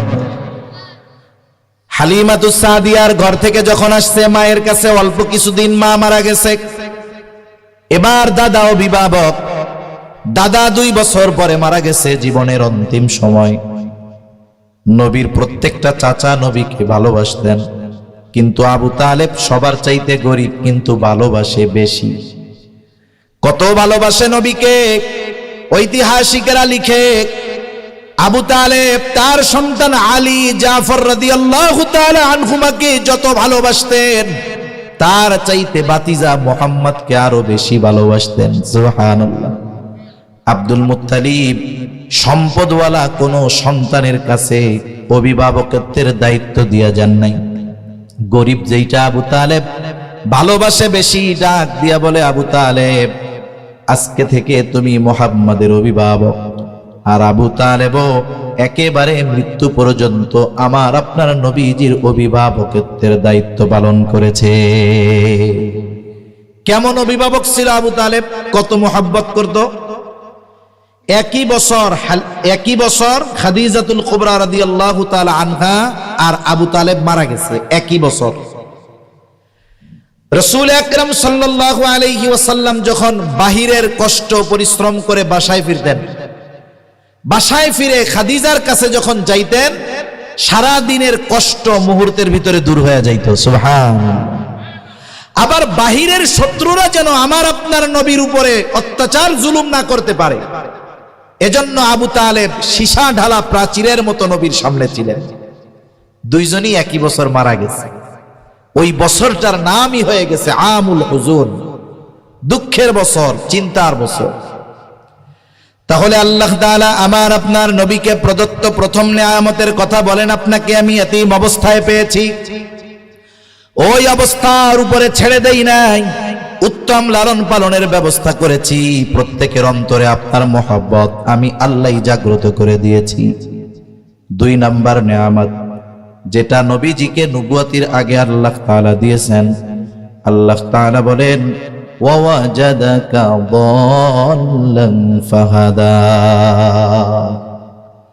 দাল্লুন শব্দের 2 ধরনের অর্থ। কয় ধরনের? জোরে বলেন, কয় ধরনের? 2 ধরনের। আমরা সূরা ফাতিহার মধ্যে কি বলি? আল্লাহ ইহদিনাস সিরাতাল মুস্তাকিম সিরাতাল লাযীনা আন'আমতা আলাইহিম গায়রিল মাগদুবি আলাইহিম ওয়ালাদ-দাল্লিন। এই দল পথভ্রষ্ট, এর দ্বারা উদ্দেশ্য হলো খ্রিস্টানেরা। এর সাথে যে শব্দটা ব্যবহার হলো ওয়াজাদাকা দাল্লান ফাহাদা, এর অর্থ হলো আপনি পথ সম্পর্কে বেখবর ছিলেন, অনবগত ছিলেন, আপনি পথই চিনতেন। পথভ্রষ্ট কে? যাকে সঠিক পথ চিনিয়ে দেওয়ার পরেও ওই পথে পরিচালিত না হয়ে ভিন্ন পথে পরিচালিত হয়, সে হলো পথভ্রষ্ট, গোমরাহ। আর যে পথ চিনেই না, তার বিষয় তো ভিন্ন। আল্লাহ তাআলা সেই কথাই বলেন যে আপনি সঠিক পথ সম্পর্কে অনবগত ছিলেন, আমি আল্লাহ আপনাকে সঠিক পথ চিনিয়ে দিয়েছি। সুবহানাল্লাহ। নবীজির নবুয়তির আগের থেকেই আল্লাহ তাআলা আমার আপনার নবীকে পথ চেনার অনুশীলন করিয়েছেন। নবীজি চলে যাইতেন সেই হেরা গুহায়, কত উঁচু জায়গা, ওখান থেকে বাইতুল্লাহ দেখা যাইত। নবীজি ধ্যানে মগ্ন থাকতেন ওইখানে। আল্লাহ তাআলা ওই গুহাতেই আমার আপনার নবীকে এই পথ চেনার সর্বোচ্চ ব্যবস্থাপনা তথা নবুয়ত আল্লাহ তাআলা ওখানেই দিয়ে দিয়েছেন। সুবহানাল্লাহ। তাহলে 2 নম্বর নিয়ামত, আপনি সঠিক পথ সম্পর্কে অনবগত ছিলেন, আপনাকে আমি সঠিক পথ চিনিয়ে দিয়েছি। 3 নম্বর নিয়ামত ওয়াজাদাকা আইলান ফাআগনা, আপনি সহায় সম্বলহীন, নিঃস্ব ছিলেন, আমি আল্লাহ আপনাকে ধনী বানাই দিয়েছি। এখানে একটা কথা বলার দরকার, কাফেররা না, শুধু মুসলমানের ঘরে জন্ম নেওয়া অনেক ইসলাম বিদ্বেষী আমার আপনার নবীজির চারিত্রিক ব্যাপারে অপবাদ দেওয়ার দুঃসাহস করে, আছে না নাই এরকম? কিন্তু তারা যে অপবাদগুলো দেয় এটা একেবারে ভিত্তিহীন, বানোয়াট। অপবাদ যদি দিবে নবীর ব্যাপারে, দিতে পারতো কাফেররা, আবু জেহেল আব্বা সাহেবা দিতে পারতো, কিন্তু আল্লাহর কসম কাফেররা নবীকে হত্যার অপচেষ্টা করেছে, কিন্তু নবীজির চারিত্রিক অপবাদ দেওয়ার দুঃসাহস করে নাই। কাফেররা আমার আপনার নবীর চরিত্রের ব্যাপারে অপবাদ দেওয়ার দুঃসাহস করে নাই। তারা জানে যে মুহাম্মাদের চরিত্র কেমন পূত পবিত্র। কাফেররা নবীর চরিত্রের ব্যাপারে অপবাদ দিত, ইসলাম বিদ্বেষীরা দেয়, কাফেররা দেওয়ার দুঃসাহস করত না। যেই অপবাদগুলো দেয় এর মধ্যে একটা হলো, এরা বলে যে মুহাম্মদ 25 বছরের যুবক 40 বছরের মহিলা খাদিজাকে বিবাহ করছে সম্পদের লোভে। নাউজুবিল্লাহ বলেন। এই আয়াতের তাফসীরে কথাগুলো আসছে, অথচ ইতিহাস বলে আমার আপনার নবী খাদিজাতুল কুবরাকে বিবাহের প্রস্তাব দেনই নাই, বরং খাদিজার পক্ষ থেকে আমার আপনার নবীকে বিবাহের প্রস্তাব দেওয়া হয়েছে। খাদিজা আমার আপনার নবীর সাথে বিবাহের আগে দুইজন স্বামীর ঘর করছে, দুইজনই ইন্তেকাল করেছে। খাদিজা দৃঢ় প্রতিজ্ঞাবদ্ধ, আমি আর বিবাহ বন্ধনে আবদ্ধ হব না। উনি দেখতে সুন্দরী ছিলেন, বিদুষী বুদ্ধিমতী একজন নারী ছিলেন। ওই জাহেলিয়াতের সময় ওনার উপাধি কাফেররাই দিয়েছিল পুত পবিত্রা, তকেরা। 37 বছর বয়স ওনার যখন, বাবার কিছু সম্পদ আর স্বামীদের কিছু সম্পদ এগুলো দিয়ে উনি ব্যবসা শুরু করছেন। বুদ্ধিমতী নারী ছিলেন, সফল ব্যবসায়ী হয়ে গেছে, অন্যকে দিয়ে পরিচালনা করাইতো। এইবার ওনার ব্যবসায়ী ইতিহাসের সবচাইতে বড় কাফেলা প্রেরণ করবেন সিরিয়ায়। ওনার বিজনেস ছিল এক্সপোর্ট ইম্পোর্টের ব্যবসা। তার মানে মক্কার পণ্য দিয়ে পাঠাইতেন সিরিয়ায়, সিরিয়ার পণ্য মক্কায়, মক্কার পণ্য সিরিয়ায় বিক্রয় করে সিরিয়ার পণ্য আবার এনে মক্কার বাজারে বিক্রয় করা হতো। এক্সপোর্ট ইম্পোর্টের ব্যবসা, বড় কাফেলা। এই কাফেলার একজন জিম্মাদার দরকার, যিনি আমানতদার, বিশ্বস্ত। উনি খুঁজতেছেন কাকে পাওয়া যায়। নবীজির বয়স তখন 22 বছর। ওই বছর মক্কায় দুর্ভিক্ষ। এই খবর যখন নবীজির চাচা আবু তালেব পাইছে, উনিও তো গরিব মানুষ, আমার আপনার নবীকে এসে বলে, মুহাম্মদ, খাদিজা তার কাফেলার দায়িত্ব পরিচালনার জন্য একজন আমানতদার লোক খুঁজতেছে। তুমি খাদিজার কাছে যাও, গিয়ে বলো তুমি এই দায়িত্ব নিতে চাও। আমার আপনার নবী বলে, চাচা, আমি তার কাছ থেকে যেচে দায়িত্ব নিতে পারবো না। সে যদি আমাকে দায়িত্ব নেওয়ার অনুরোধ করে ভেবে দেখব। আবু তালেব চিন্তা করলেন, এই বড় অফার যে কোনো মুহূর্তেই শেষ হয়ে যাইতে পারে। তিনি নিজেই চলে গেলেন খাদিজার বাড়িতে। খাদিজার কাছে গিয়ে বলে, ও খাদিজা, তুমি নাকি একজন লোক খুঁজতেছ তোমার এই কাফেলা পরিচালনার জন্য। আমার ভাতিজা মুহাম্মদ, সে যদি তোমার কাফেলার দায়িত্ব নেয় কেমন হয়? খাদিজা চিন্তা করে, মুহাম্মদ আমার কাফেলার দায়িত্ব নিবে নাকি? যখন এই সংবাদ পাইছে, তখন খাদিজা বলে, মুহাম্মদ যদি এই দায়িত্ব নেয়, এর চাইতে উত্তম আর কোনো কিছুই হতে পারে না। এইবার আবু তালেব বুঝতে পারলো যে মুহাম্মদের ব্যাপারে খাদিজার খুব সম্মতি আছে। এবার বলতেছে, সে তো দায়িত্ব নিতে চায় না, তুমি যদি অনুরোধ করো তাইলে সে দায়িত্ব নেবে। খাদিজা কি বলে? খাদিজা বলে, আবু তালেব, এই কথা যদি মুহাম্মদ ব্যতীত তুমি অন্য কারো ব্যাপারে বলতা, আমি কখনোই মুহাম্মদ ছাড়া অন্য কাউকে প্রস্তাব দিতাম না। হ্যাঁ, আমি দিব। এইবার খাদিজা আমার আপনার নবীকে প্রস্তাব দিলেন যে আপনি আমার এই কাফেলার দায়িত্বটা নেন। এইবার নবীকে দায়িত্ব দেওয়া হলো, নবী দায়িত্ব নেন নাই। নবীজি এইবার কাফেলা নিয়ে রওনা হয়ে গেলেন। এই কাফেলার সাথীদের খেদমতের জন্য একজন লোক দেওয়া হইল, তার নাম হলো মাইসারা। খাদিজা মাইসারাকে বলতেন, এটা হলো আমার চোখ। তার মানে মাইসারাকে তিনি এত বিশ্বাস করতেন, নিজের দেখা আর মাইসারার দেখা সমান। সফর শেষ হলো। মক্কা থেকে সিরিয়ায় পণ্য নিয়ে নবীজি প্রায় দ্বিগুণ লাভে বিক্রয় করলেন। আবার সিরিয়া থেকে মক্কার মানুষের যেই পণ্যগুলো চাহিদা সম্পন্ন, ওইগুলো কিনে আনলেন। মক্কার বাজারে সিরিয়ার পণ্যগুলো প্রায় দ্বিগুণ লাভে বিক্রয় করলেন। ব্যবসার সফর শেষ হয়ে গেল। এইবার খাদিজা মাইসারার কাছে পুরা ব্যবসায়িক সফরের ঘটনা শুনতে চায়। সব কারগুজারি ঘটনা শুনছে। নবীর ব্যাপারে স্পেশাল কয়েকটা ঘটনা খাদিজার কাছে বর্ণনা করা হলো। মাইসারা বলে, খাদিজা, আমরা যখন প্রচন্ড রোদের মধ্যে দিয়ে হাঁটতাম, আকাশের কোথাও কোনো মেঘ দেখা যাইতো না, কিন্তু মুহাম্মদ যেই জায়গা দিয়ে চলতো দেখতে পাইতাম মেঘখণ্ড সূর্যের তাপ থেকে মুহাম্মদকে আর আমাদেরকে ছায়া প্রদান করত। তাফসীরের মধ্যে আসছে, এটা ছিল দুইজন ফেরেশতা, তাদের ডানা দিয়ে নবীকে ছায়া প্রদান করত। কোথাও মেঘ নাই, মুহাম্মদ যেখানে চলে সেখানেই মেঘ তাকে ছায়া দেয়। আর একদিন দেখলাম ঘুমায়া আছে, গাছের ছায়ায় মুহাম্মদ ঘুমায়, বিশ্রাম নেয়। সূর্যের আলো সরে গেলে গাছের ছায়া সরে যাবে, এটা স্বাভাবিক, কিন্তু সূর্য সরে যায়, গাছের ছায়া সরে না। আমি ভালো মতো খেয়াল করে দেখলাম সূর্য সরে গেছে ঠিক, কিন্তু গাছ বাঁকা হয়ে ঝুঁকে মুহাম্মদকে ছায়া প্রদান করতেছে। আর এক জায়গায় মুহাম্মদ বিশ্রাম নেয়, আমার সাথে দেখা হইল এক পাদ্রী মুহাম্মদকে দেখছে দূর থেকে, আমারে জিজ্ঞাসা করে কে এই যুবক। আমি বললাম তার নাম মুহাম্মদ, মক্কায় বাড়ি, কুরাইশ বংশের হাশেমি গোত্রের সন্তান, বাবার নাম আব্দুল্লাহ, মায়ের নাম আমিনা, দাদার নাম আব্দুল মুত্তালিব। সব পরিচয় দিলাম। এইবার পাদ্রী বলে এই যুবকটা ভবিষ্যতে নবী হবে। এই কথাগুলো যখন নবীর ব্যাপারে খাদিজার কাছে মায়সারা বলছে, নবীজির প্রতি আলাদা একটা দুর্বলতা খাদিজার মধ্যে কাজ করতেছে। এইবার বান্ধবীদের কাছে খালি আমার আপনার নবীর কথা কয়, আবার ওই যে বলছে এই যুবক ভবিষ্যতে নবী হবে। খাদিজার এক চাচাতো ভাই ছিল আরাকা বিন নাওফেল, ওই সময় উনি তার কাছে গেছে, যায় বলতেছে তুমি তো তাওরাতের বড় আলেম, নবী টবি আসার সময় হয়েছে না?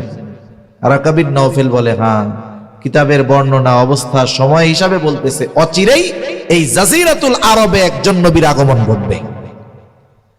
আর নবীর চরিত্র যেমন হওয়া দরকার, আমার আপনার নবীর চরিত্র নবুয়তির আগেই এরকম ছিল, ঠিক কিনা বলেন? খাদিজা এবার আমার আপনার নবীর প্রতি আরো দুর্বল হয়ে গেছে, বিবাহ করবে না দৃঢ় প্রতিজ্ঞাবদ্ধ ছিল। বান্ধবীদের মজলিসে খালি মুহাম্মাদের প্রশংসা করে। বান্ধবীরা বলে কি ব্যাপার খাদিজা, তুমি নাকি বিবাহ শাদী করবে না, মুহাম্মাদের কথা কেন বলো? পছন্দ হইলে প্রস্তাব দিয়ে দাও। ওই জাহেলিয়াতের সময় বিধবা বিবাহ করাকে খারাপ দৃষ্টিতে দেখা হইত না। বয়সে বড় যদি কেউ কাউকে বিবাহ করত, মেয়ের বয়স বেশি হলে খারাপ দৃষ্টিতে দেখা হতো না। কিন্তু এখনকার জামানা একেবারে ভালো বুজুর্গ মা বাবা, নেককার মা বাবা, তার সন্তান যদি বিধবা বিবাহ করতে চায়, বিয়ার আগে বাপ মারে হসপিটালে নেওয়া লাগবে। বলে এ কাম করিস না রে, ইজ্জত থাকবে না, ঠিক কিনা বলেন? আর যদি বয়সে বড় কাউরে বিবাহ করে, নবীজি করছে না? এখন এক যুবক চিন্তা করলো নবীজিও করছে, এইটাকে সামনে রেখে আমিও আমার চেয়ে বয়সে বড় একজনের বিবাহ করলাম, তাইলে যুবক পোলাপান তো কি বলবে, যে রে তোর বউরে ভাবি কমু না দাদি কমু তো বুঝি না। এই যে এটা হলো নিম্ন মন মানসিকতার পরিচয়, যার বহির্প্রকাশ জবান দিয়ে ঘটে। অথচ ওই সময় বয়সে বড় বিধবা বিবাহকে খারাপ মনে করা হইত। খাদিজা বলে পছন্দ তো হয়, তাইলে প্রস্তাব দিয়ে দাও। খাদিজা বলে আমি যদি মুহাম্মদকে প্রস্তাব দেই আর যদি প্রস্তাব ফিরায় দেয় আমি লজ্জা পেয়ে যাব। বান্ধবী বলে আমি তোমার পক্ষ থেকে প্রস্তাব দিয়ে দেই। বলে তুমি তার মনোভাব জানবা, কিন্তু খবরদার আমার নাম কিন্তু বলবা না। এইবার ওই মেয়েটা গিয়ে নবীজিরে বলতেছে, ও মুহাম্মদ, বয়স তো কম হয় নাই, বিয়া শাদী করবা না? আমার আপনার নবী বলে করব, টাকা পয়সা নাই। বলে তোমার সব খরচ যদি কেউ চালায় দিতে সম্মত হয়, রাজি থাকে, করবা নাকি? নবী বলে আমার চাচা আছে, যাও চাচার কাছে গিয়া বলো। আবু তালেবের কাছে বলা হলো। আবু তালেব আমার আপনার নবী খাদিজাতুল কুবরার সাথে মধ্যে লম্বা ইতিহাস। আবু তালেবের খুতবায় খাদিজার সাথে আমার আপনার নবীর বিবাহ হয়ে গেল। বিবাহের রজনী খাদিজা আমার আপনার নবীজিকে বলতেছে, মুহাম্মদ, এতকাল আপনার সাথে আমার সম্পর্ক ছিল একরকম, আজকে থেকে আর এক রকম। এখন থেকে আমি আপনার অধীনস্থ মুহাম্মদ। আপনি শুনে নেন, আমার যত সম্পদ আছে আমি সব সম্পদের মালিক আপনাকে বানায়া দিলাম। আপনার যেখানে খুশি, যেভাবে খুশি, যাকে খুশি আপনি সম্পদ যেভাবে খুশি ব্যয় করবেন, আমার কোনো আপত্তি নেই। কারণ আমি যেহেতু আপনার, আমার সব সম্পদ আপনার। বলেন তো, কেউ যদি কাউকে কোনো সম্পদের মালিক বানায় দেয়, সে মালিক হয় নাকি? হয়ে যায়। আল্লাহ তাআলা ওই কথাই বলেন, হাবিব ওয়াজাদাকা আইলান ফাআগনা। আপনার কিছুই ছিল না, ওই তাহেরা খাদিজার সাথে বিবাহ সম্পাদন করায়া আমি আল্লাহ আরবের অন্যতম ধনী আপনাকে বানায় দিয়েছি। কয়টা নেয়ামতের কথা বলছে? মানে টাইম বেশি হয়ে গেছে, আমি টের পাই নাই। আমার ঘড়িটা বন্ধ হইয়া 11:25 বেজে রয়েছে। কয়েকবার তাকাই আর নড়ে না, ব্যাপারটা কি? এখন মোবাইল বাইর করে দেখি বাইজে গেছে 11:51। এখনই শেষ হয়ে যাবে কথা ইনশাআল্লাহ। তাহলে আল্লাহ তাআলা আমার আপনার নবীকে নবুয়াত দেওয়ার আগে গুরুত্বপূর্ণ কয়টা নেয়ামতের কথা বলছেন? এখন কেমন যেন বলতেছে নবুয়াতির আগে আমি আপনার এইগুলা দিছি, আর নবুয়াত দিয়ে আমি আপনারে ভুলে যাবো, নবুয়াত দিয়ে আমি আপনারে ছাইড়া দিব, এটা আপনি কেমনে চিন্তা করতে পারেন? সুবহানাল্লাহ বলেন। এখন এগুলো নেয়ামত, বলেন তো প্রত্যেকটা নেয়ামতের শুকরিয়া আদায় করার দরকার আছে না নাই? আছে। নেয়ামতের শুকরিয়া আদায় কেমনে হবে? একজন কোটি কোটি টাকার মালিক, চিন্তা করে 100 কোটি টাকার মালিক হয়ে গেলাম, শুকরিয়া আদায় করার দরকার আছে না নাই? বাতিজা আছে সৌদি আরব, বাতিজারে কয় বাতিজা আমার লাইগা 1000 দানার একটা তসবি আনবি। এইবার তসবিটা নিয়ে ঘুরে, জাকাতও দেয় না, সাদকাও করে না, মাহফিলেও দেয় না, মসজিদেও দেয় না, মাদ্রাসায়ও দেয় না, গরিবরেও দেয় না। সম্পদের মালিক, খালি কয় আলহামদুলিল্লাহ আলহামদুলিল্লাহ। বলেন তো দৈনিক যদি 1,00,000 বার আলহামদুলিল্লাহ বলে কিন্তু সম্পদের জাকাত দেয় না, সাদকা করে না, ওই সম্পদ নামক নেয়ামতের শুকরিয়া আদায় হবে নাকি? তাহলে নেয়ামত যেমন, এর বিপরীতে শুকরিয়াটাও ওই রকম হইতে হয়। সম্পদ দিছে, দান সাদকা করতে হবে, ভালো কাজে ব্যয় করতে হবে। সুস্থ রেখেছে আল্লাহ তাআলা, আল্লাহ তাআলার গোলামি করতে হবে, ঠিক কিনা বলেন? এজন্য নেয়ামত যেমন শুকরিয়া তেমন, আর প্রত্যেকটা নেয়ামতের বিপরীতে ওই নেয়ামতের সাথে সম্পৃক্ত শুকরিয়ার পদ্ধতি আল্লাহ জানায় দিয়েছে। তাহলে আল্লাহ তাআলা আমার আপনার নবীকে প্রথম নেয়ামত কি দিয়েছেন? ইয়াতীম অবস্থায় পাইয়া উত্তম লালন পালনের ব্যবস্থা করেছে। এই নেয়ামতের বিপরীতে শুকরিয়া কি? আল্লাহ তাআলা বলেন ফাআম্মাল ইয়াতীমা ফালা তাকহার। ও হাবিব, আপনাকে আমি ইয়াতীম অবস্থায় পেয়ে উত্তম লালন পালনের ব্যবস্থা করেছি। ইয়াতীমের কষ্ট আপনি ভালো জানেন, যার বাবা নাই তার কষ্ট আপনি ভালো জানেন। অনেক বুড়া বুড়া মানুষ, বৃদ্ধ মানুষ, বয়স হয়ে গেছে, তার ছেলেরাও বুড়া হয়ে গেছে। অনেক সময় দেখি যখন মোনাজাতে হাত উঁচু করে আল্লাহ তাআলার কাছে ওই বৃদ্ধ লোকটা মা বাবার কথা বলে, যখন বলে রব্বির রাহমহুমা কামা রব্বায়ানি সগীরা, ওই দাঁত পড়ে যাওয়া, দাড়ি পেকে যাওয়া বুড়া লোকটার চোখ দিয়েও মা বাবার মোহাব্বতে পানি ঝরঝর করে পড়ে। তাহলে দেখেন, আর যে ছোট বাচ্চাটার মা বাবা নাই, তাহলে তার কত কষ্ট হয়। এখান থেকে একটা বিষয় আমার বলার দরকার। আমাদের সম্মানিত অতিথি সাহেব আমারে শুরুতেই বলতেছে যে আপনারা কোনো বিষয় দিছে, আমি হ্যাঁ দিছি। এই যে একটা কথা একটু বললেন, যুবকরা যেহেতু আয়োজন করেছে, মা বাবার সাথে যেন ভালো ব্যবহার করে। একটু চিন্তা করে দেখেন তো, আজকে যার মা বাবা আছে সে হয়তো বিষয়টা অনুধাবন করতে পারতেছে না, ইয়াতীম লাগবে না। যেই বুড়া মানুষটার মা বাপ নাই, যুবক তারে গিয়া জিজ্ঞাসা করো, তোমার যদি দাদার বয়সী হয়, যে দাদা তোমার বাপ তো নাই, আমার বাপ তো আছে, আমি তো বুঝবো না না থাকার বেদনা, তুমি তো বুড়া মানুষ, একটু বলো তো তোমার বাপ না থাকার কারণে তোমার কি এখনো কষ্ট লাগে নাকি? জিজ্ঞেস করে দেখে ওই বুড়া মানুষটা বলবে, আরে আব্বার লাগে এখনো আমার কলিজাটা পুড়ে, আব্বা কত বড় নেয়ামত, ওই বুড়া মানুষটার নাই, সে কষ্ট পায়। তুমি যুবক, তোমার মা বাপ আছে, তুমি কেন মা বাবার সাথে খারাপ আচরণ করো? নবীজি বলেন হুমা জান্নাতুকা ওয়া নারুক, মা বাবা তোমার জান্নাত অথবা জাহান্নাম। মা বাবার খেদমতের মাধ্যমে জান্নাত উপার্জন করতে পারবা, মা বাবার অসন্তুষ্টির মাধ্যমে তুমি জান্নাত হারাবা। আল্লাহ তাআলা কোরআনুল কারীমে তার হক আদায় করবার পর পর সর্বপ্রথম মা বাবার হকের কথা বলছে। এজন্য মনে রাখতে হবে, গুরুত্বপূর্ণ হক মা বাবার সাথে সদাচরণ করা, ভালো ব্যবহার করা। এজন্য আজকে শক্তি সামর্থ্য আছে, মা বাবা দুর্বল হয়ে যাচ্ছে, খারাপ আচরণ যদি করো, লিখে রাখো তোমার সন্তান তোমার সাথে আখেরাতে তো আছে, ওইটা বাদ, দুনিয়াতেই তুমি যতটুকু খারাপ আচরণ করবা কমপক্ষে তার দ্বিগুণ খারাপ ব্যবহার তুমি তোমার সন্তানদের কাছ থেকে ফেরত পাবা। এজন্য তরুণ যুবক যারা আয়োজন করেছো এই মাহফিলের, বিশেষ করে তোমাদের বলি, মা বাবার সাথে খারাপ আচরণ করবা না, ভালো ব্যবহার করবা। সাথে সাথে ইবাদত তো করতে হবে। মাহফিলের আয়োজন করলাম কিন্তু নামাজ কালাম কিছু পড়লাম না, মানুষজনই কইব দেখ এটি দেখ নামাজ কালাম নেই, এটি আবার মাহফিল করে, তাহলে একটু ওজন কমে যাবে না? ওজন কমে যাবে।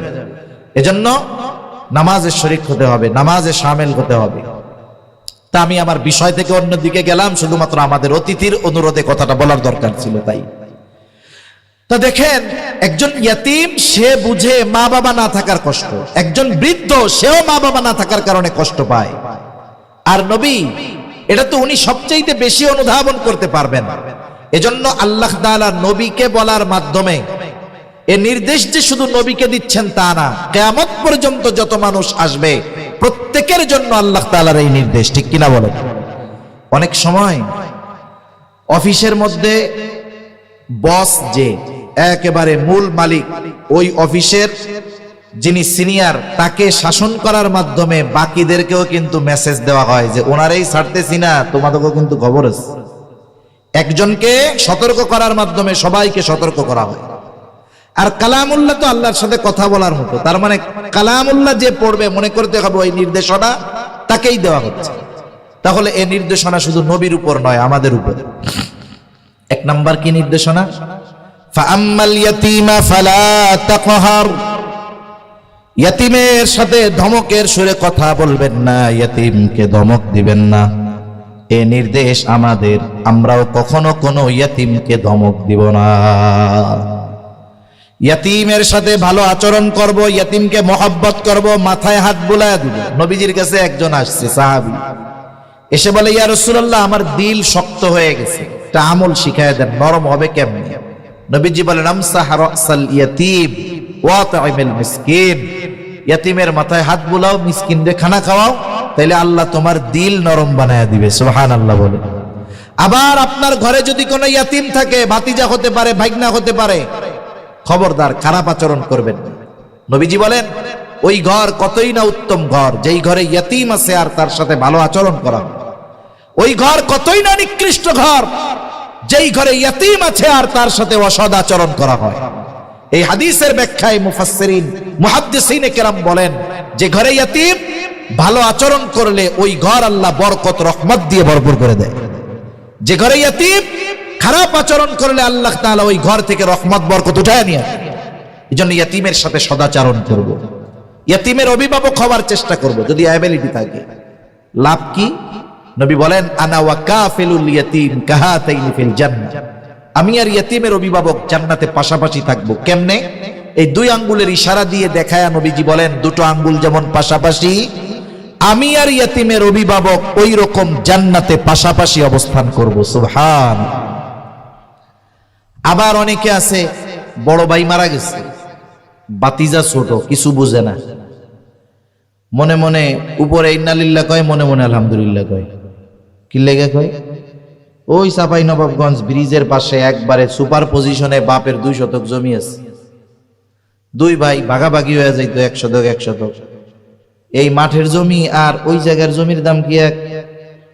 এই জায়গার 50 কানি, আপনাদের এইদিকে বিঘা কয় শতক? 33 শতকে 1 বিঘা। এই জায়গার 3 বিঘার যেই দাম, ওই জায়গার 1 শতকের এই দাম। মনে মনে কয় আলহামদুলিল্লাহ, বাতিজা তো কিছু বুঝে না, ওরে বুগুজুগু দিয়া ওইটা নিজের নামে নিয়ে নেয়। এমন আল্লাহর ওলি আছে না নাই? অভাব নাই। ও চিন্তা করতেছে আমার সন্তানের জন্য কত কিছু রেখে গেলাম, 2-3 শতক হইছে, একটা বাড়ি উঠামু, নিচে 10-12টা দোকান, উপরে 3 তলা বাড়ি, বাড়ি ভাড়া দিব, দোকান ভাড়া দিব, ঠ্যাংয়ের পর ঠ্যাং কইলে আমার পোলা মাইয়া বাইচা যাইব গা। এত চিন্তা করতেছে, সম্পদ বাড়ছে। আসলে কি তাই হইছে নাকি? ইয়াতীমের সম্পদ ডেঞ্জারাস সম্পদ। সাধারণভাবে অন্য কারো সম্পদ যদি কেউ মেরে খায় এটা তো খারাপ, রাসূল সাল্লাল্লাহু আলাইহি ওয়াসাল্লাম বলেন, কেউ যদি অন্যায়ভাবে কারো 1 বিঘত জমি অন্যায়ভাবে দখল দেয়, কয় বিঘত? কিয়ামতের দিন 7 তবক জমিন তার গলার সাথে পেঁচায় দেওয়া হবে। গ্রাম অঞ্চলে বেশি হয়, আপনাদের থেকে শহর যদিও কাছে, কিন্তু গ্রামের মানুষ তো আপনার জমি জাতি আছে না, আইলকুপা কুপি আছে, আইলকুপানের আমল চিনেননি? এক হাজী সাহেব দিছে একজন রে, তুই আমার জমির আইলটা কুপাই দিবি। এখন কৃষক যারে দিছে সে আইল তো এরকম এরকম তেসরা কইরা কোপ দেয়। হাজী সাহেবকে, দূর বেটা, আইল কি এমনে কুপায়? দে কোদাল। কোদালটা দিয়া ওই নিচের দিক দিয়া কোপ দিয়া আনে, মানে উপরে মাটি আছে নিচে নাই। এখন ওই জায়গা দিয়া লোকজন হাঁটলে, একটু বৃষ্টি নামলে এমনিই ভাঙ্গা ওর জমির মধ্যে চলে আইব। এরকম বুজুর্গ সমাজে আছে না? হায় হায়, খাইতেছে এখন টের পাবে না, চোখটা বন্ধ হলে সব বুঝতে পারবে মজা কারে কয়। অন্যায় ভাবে কারো সম্পদ ভক্ষণ করা, এটা তো হক নষ্ট করা। আল্লাহ তাআলা বলেন, ওয়ালা তাকুলু আমওয়ালাকুম বাইনাকুম বিল বাতিল, অন্যায় ভাবে তোমরা কারো সম্পদ ভক্ষণ করবা না। কিন্তু স্পেসিফিক ভাবে আল্লাহ তাআলা ইয়তীমের সম্পদকে আগুন বলে অভিহিত করেছেন। এজন্য আল্লাহ তাআলা বলেন, ইন্নাল্লাযীনা ইয়াকুলুনা আমওয়ালাল ইয়াতামা যুলমান ইন্নামা ইয়াকুলুনা ফী বুতুনিহিম নারা ওয়া সায়াসলাউনা সাঈরা। নিশ্চয়ই যারা অন্যায়ভাবে জুলুম করে ইয়তীমের সম্পদ ভক্ষণ করে, ইন্নামা ইয়াকুলুনা ফী বুতুনিহিম নারা, কেমন যেন তারা আগুন দিয়ে তাদের পেট ভরপুর করে। জানা থাকলে জবান খুলে বলবেন, বলেন তো আগুনের অবস্থান জান্নাত নাকি জাহান্নাম? এজন্য আল্লাহ তাআলা বলেন, ওয়াসায়াসলাউনা সাঈরা, অচিরেই তার আবাসস্থল হবে জাহান্নাম। এজন্য ইয়তীমের সাথে আমরা রূঢ় আচরণ করব না, ইয়তীমের সম্পদ ভক্ষণ করব না, ইয়তীমের সাথে ভালো আচরণ করব, ইয়তীমের হক প্রদান করব, হক মেরে খাবো। নির্দেশ যদিও নবীকে মনে হচ্ছে, কিন্তু নির্দেশটা মূলত আমাদের সবার উপর। এরপরে আল্লাহ তাআলা দ্বিতীয় নিয়ামত কি বলে, ওয়াজাদাকা দাল্লান ফাহাদা, সঠিক পথ সম্পর্কে বেখবর ছিলেন, আপনাকে সঠিক পথ আমি চিনিয়ে দিয়েছি। অনেক সময় দেখবেন বিপদ আপদে সাদকা করতে হয়, আল্লাহ তাআলা নিয়ামত দিলেও সাদকা করতে হয়, তাইলে ওই নিয়ামত হারায়া যায় না। দ্বীনের পথে চলতে পারা, দ্বীনের পথ চিনতে পারা, এর চাইতে বড় নিয়ামত আর কিছু হতে পারে না। এই জন্য আল্লাহ বলেন, ওয়া আম্মাসসাইলা ফালা তানহার। হাবিব, হেদায়েতের মতো এত বড় দৌলত, এই সিরাতে মুস্তাকিম আপনাকে আমি চিনিয়ে দিলাম। এই জন্য আপনার কাছে যদি কেউ কিছু চায়, আপনি কাউকে কখনো ফেরত দিবেন না। আপনি তাদের উপরে বিরক্ত হবেন। অনেক সময় আছে দেখবেন ভিক্ষুক আসছে, চায় না আমাদের কাছে, যেইটা খারাপ যাকে চিনি তার বিষয়ে ভিন্ন। অনেকে আছে ঢাকা শহরে আছে, ওদের শিডিউল করা থাকে। ঢাকা শহরে থানা অনেক, এলাকা অনেক, ওর ভাগ করা আছে, বছরে একদিন এক এক এলাকায় গিয়ে ভিক্ষা করবে। ওই 365 দিনই তার মাইয়ার বিয়া হয়, 365 দিনই তার অসুস্থতা থাকে, অপারেশন করতে হয়, টিউমার থাকে। অনেক সময় ধরাও পড়া যায়। এক জায়গায় একবার বাসে উঠছি, এক লোক সে উঠছে তার মেয়ের বিবাহ দিল। এখন এই কথা যখন বলতেছে, পাশে আর একজন লোক ওরে চিনা ফেলছে। আরো আগে 2-3 বার ওই লোক ওনারে দেখছে। এখন ওরে ধইরা কয়, চল তোর মাইয়ারে আমি বিয়া করবো, চল চল। কোন মতে ওর হাত থেকে সুইটা মারছে দৌড়। কত খোড়া দেখছি, গাড়ির মধ্যে উঠছে, হাঁটতে পারে না। যেই টাকাটা নেওয়া শেষ, এক দৌড়ে গিয়া দোকানে গিয়া বিড়িটা নেওয়া যায়, বিড়ি খায়। এইরকম যদি একেবারে মার্কা মারা হয় সেক্ষেত্রে তো ভিন্ন। কিন্তু আমি আপনি জানি না, আমার আপনার কাছে আইসা কইতেছে, আল্লাহর রাস্তায় একটা রুটি কিনা দেন, 10টা টাকা দেন, তার ব্যাপারে আমার জানা নাই। আমি যদি তাকে না দিতে চাই, না দিলে আমার গুনাহ হবে না। আমি যদি না দিতে চাই, তাকে সুন্দর ভাষায় ফিরাইয়া দিই। অনেকে আছে দেয় 50 টাকা 100 টাকা দিয়ে, তোদের জ্বালায় বাঁচি না, সর এইখান থেকে। খারাপ আচরণ করে দিল 100 টাকা, আর পাশে আর একজনের কাছে গেছে, সে দেয় নাই, কিন্তু সুন্দর আচরণ করে বলছে যে শোনো এখন তো নাই, তুমি পরে যদি এখানে আসো আমার সাথে যোগাযোগ করে আমি দিব। বলেন তো ওই লোকটা যদি বাস্তবেই সায়েল হয়, বাস্তবেই অভাবী হয়, তাহলে এই যে 100 টাকা দিয়ে খারাপ আচরণ করলো এইটাই খুশি হবে, নাকি না দিয়ে ভালো আচরণে খুশি হবে? বলেন তো। এজন্য আমার আপনার কাছে যখন কোনো সায়েল আসে, না দিতে পারলে অসুবিধা নাই, কিন্তু ব্যবহারটা যদি খারাপ করা হয় এতে অসুবিধা। আর ভালো ব্যবহার করলে কি হবে? হাদিসের মধ্যে আসছে উত্তম ব্যবহার এটাও সাদকা। সুবহানাল্লাহ বলেন। আমি আপনি একজনের সাথে ভালো ব্যবহার করি, এটাও সাদকা। এজন্য নবীকে আল্লাহ তাআলা জানায় দিলেন নির্দেশনা আমাদের সবার জন্য, সায়েলকে আপনি কখনো ধমক দিবেন না, তার মানে আমরাও কখনো ধমক দিব না। এরপরে আল্লাহ তাআলা বলেন ওয়া আম্মা বিনি'মাতি রাব্বিকা ফাহাদ্দিস। আল্লাহ তাআলা বলেন আপনার রব আপনাকে এত নিয়ামত দিয়েছে, আপনি এই নিয়ামতের কথাগুলো উল্লেখ করেন। আপনার রবের নিয়ামতের বিষয়সমূহ নিয়ে আপনি আলোচনা করেন। শোনেন, একটা হলো ফখর, একটা হলো শুকর। বলেন, একটা হলো ফখর, কি বলেন? জোরে কর, ঘুমাইছে তাতে কি? বলেন ফখর। আর একটা হইল শুকর। ফখর কোনটা, শুকর কোনটা? ফখর হইল আমার টাকা পয়সা আছে আর একজনের নাই, আমি তারে খুব তুচ্ছ করি, তুচ্ছ মুচ্ছ কইরা আমার টাকা আছে ওর নাই, আলহামদুলিল্লাহ বলছি, আলহামদুলিল্লাহ ঠিক, কিন্তু আর একজনকে তুচ্ছ করছি না, এটা হলো অহংকার। এটা কি হইল? আর শুকর কোনটা? আরে আল্লাহ তাআলা ওই লোকটার একটা ভালো ঘর দেয় না, কিন্তু আল্লাহ আমার একটা বিল্ডিং দিছে, আলহামদুলিল্লাহ, আল্লাহ আপনি তারেও এরকম দিয়েন। এটা হলো শুকর। কথা বুঝতে পারছেন? আল্লাহ আপনাকে দিয়েছে, আপনি আরেকজনকে তুচ্ছ করবেন, তুচ্ছ করলে এটা ফখর। আল্লাহ বলেন ইন্নাল্লাহা লা ইউহিব্বু কুল্লা মুখতালিন ফাখুর। আল্লাহ মুখতাল আর ফাখুরকে ভালোবাসেন না। এজন্য আল্লাহ যদি আপনাকে আমাকে নিয়ামত দিয়ে থাকে, আমরা শুকরিয়া আদায় করব, আরেকজনকে তুচ্ছ করে নয়। একজন ভালো ওয়াজ করতে পারে, কণ্ঠ ভালো, আরেকজনের কণ্ঠ ভালো না, সে আরেকজনকে তুচ্ছ করে বলবে না আলহামদুলিল্লাহ আমার কণ্ঠ ভালো, ওনারটা ভালো না, এটা অহংকার। এর দ্বারা উদ্দেশ্য আপনি এটার শুকুর করেন, আল্লাহর কৃতজ্ঞতা প্রকাশ করেন। এখন আসেন সূরার আলোচনা কি, নবীজির শানে আল্লাহ তাআলা আলোচনা করেছেন। সূরার শুরু থেকে একটু সামারি 2-3 মিনিট আমরা শুনি। আল্লাহ তাআলা আমার আপনার নবীর ব্যাপারে আলোচনা করেছেন, নবীর সম্মানের কথা আলোচনা করেছেন, নিয়ামতের কথা আলোচনা করে আমাদের শিক্ষা দিয়েছেন।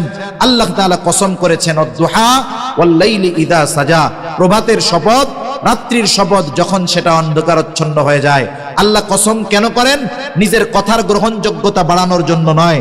2টা কারণ আমরা বলেছি। একটা হলো মানুষের সহজাত অভ্যাস, কসম করলে পরবর্তী কথাগুলোর গুরুত্ব তারা বেশি দেয়। 2 নম্বর, আল্লাহ তাআলা যেই বিষয়গুলোর কসম করেন ওই বিষয়গুলো যে অতি গুরুত্বপূর্ণ এটা বোঝানোর জন্য। এরপরে আল্লাহ তাআলা কি বললেন? আপনার রব আপনাকে ছেড়েও দেন নাই, আপনার প্রতি অসন্তুষ্ট হয় নাই।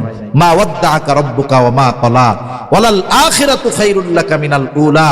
আপনার আখিরাত দুনিয়ার চাইতে উত্তম, অথবা আপনার প্রতিটা পরবর্তী মুহূর্ত পূর্ববর্তী মুহূর্তের চাইতে উত্তম। এরপরে কি বলে? ওয়ালা সাউফা ইউতিকা রাব্বুকা ফাতারদা। আরে শুনেন হাবিব, অচিরেই আমি আপনাকে এমন কিছু দিব আপনি খুশি হয়ে যাবেন। আরে ওরা যা বলে বলুক, আমি আপনাকে নবুয়ত দেওয়ার আগে ছাড়ি নাই, ভুলি নাই, এখন ছাড়বো। কি কি নিয়ামত? গুরুত্বপূর্ণ 3টা নিয়ামত। আপনাকে ইয়াতীম অবস্থায় পেয়ে উত্তম লালন পালনের ব্যবস্থা করেছি। আপনার পথ অচেনা ছিল, সেটা চিনিয়ে দিয়েছি। আপনি নিঃস্ব ছিলেন, ধনী বানায় দিয়েছি। সুতরাং এগুলো তো নিয়ামত। আপনি সেই জন্য ইয়াতীমদের সাথে ভালো আচরণ করবেন। সায়েলদেরকে আপনি খারাপ কঠোর ভাষায় ফিরিয়ে দিবেন না, সায়েলদেরকে আপনি ধমক দিবেন না, ইয়াতীমের সাথে রূঢ় আচরণ করবেন না। সাথে সাথে আপনার রব যে আপনাকে এত নিয়ামত দিল এগুলোর বর্ণনা করবেন, কৃতজ্ঞতা প্রকাশ করবেন। তাহলে শিক্ষা কি পেলাম?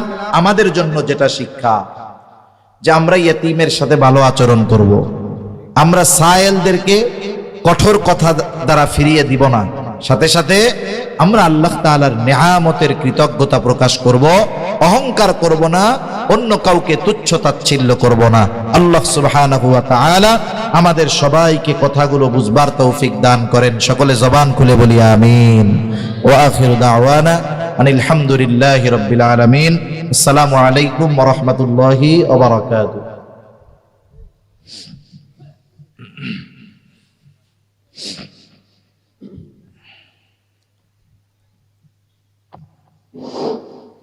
আলহামদুলিল্লাহ, আমরা মাঝরাত পর্যন্ত আল্লাহ কোরআনের আলোচনা শুনলাম। দুদিন ব্যাপী আমরা যে জান্নাতের বাগান বসেছিলাম, স্থায়ী এই মনোযোগের সাথে সাথে জান্নাতের বাগানটা বড় হয়ে যাবে। এবং আল্লাহ রাব্বুল আলামিন আমাদেরকে আজকে যে আলোচনা হলো তাফসীর, আমাদের সবার জন্য আমল করতে পারি। আল্লাহ আমাদের তৌফিক দিন। আমিন। সবাই উপস্থিতি আমাদের মৃত আল্লাহ মোহাম্মদ ইলিয়াসউদ্দিন, তিনি মারা গেছেন। তার অসুস্থ স্ত্রী আছে, তাদের দোয়া চেয়েছেন। তার পুত্রবধূরা 1000 টাকা দান করেছে। মরহুম লোফা মন্ডলের নামে দোয়া চেয়েছেন, 1000 টাকা দান করেছেন। আর আমাদের যে মাহফিল চলছে আপনারা জানছেন, একটা বড় অংশ আর্থিক সহযোগিতা করেছেন যারা প্রবাসী ছেলেরা আছে, তারা চাকরিজীবী, তারা ব্যবসায়ী এরা। এবং আমাদের আশেপাশে যে কবরস্থান আছে, পাশে আমাদের বাম পাশে প্যান্ডেলের সাথে সাথে কেন্দ্রীয় কবরস্থান আছে আমাদের।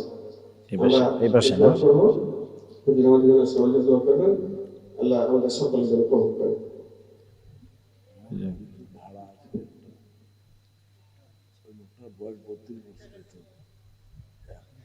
আমাদের কমিটির যুব সমাজ ওই লোক এক মাসে ছুটি দিয়েছে, ছুটছে ঠিক মারা গেছে। বাচ্চা আছে, এত মায়া লাগে আমার এখন আছে, এখন 5 বছর। আচ্ছা আচ্ছা, এই যে মাহফিল যুব সমাজের পক্ষ থেকে একটা চাহিদা, একটা দাবি আমাদের আজকের সভাপতি আর অতিথির কাছে তারা করছে আর কি। সভাপতি সাহেবের কাছে তারা দাবি করছে 25,000 টাকা, প্রধান অতিথির কাছে 10,000 টাকা। এখন দাবিটা তো করা যাইতে পারে, ইখতিয়ার হলো ওনাদের, ঠিক কিনা বলেন? কাউকে কোনো কাজে জোর জবরদস্তি করা যাবে না। এমন হইতে পারে ওনারা যা চাচ্ছে তার চাইতে বেশিও দেওয়ার খেয়াল ওনাদের হতে পারে। এখন যেহেতু এদের একটা দাবি আছে, আপনারা একটু বললে এরা খুশি হইতো আর কি।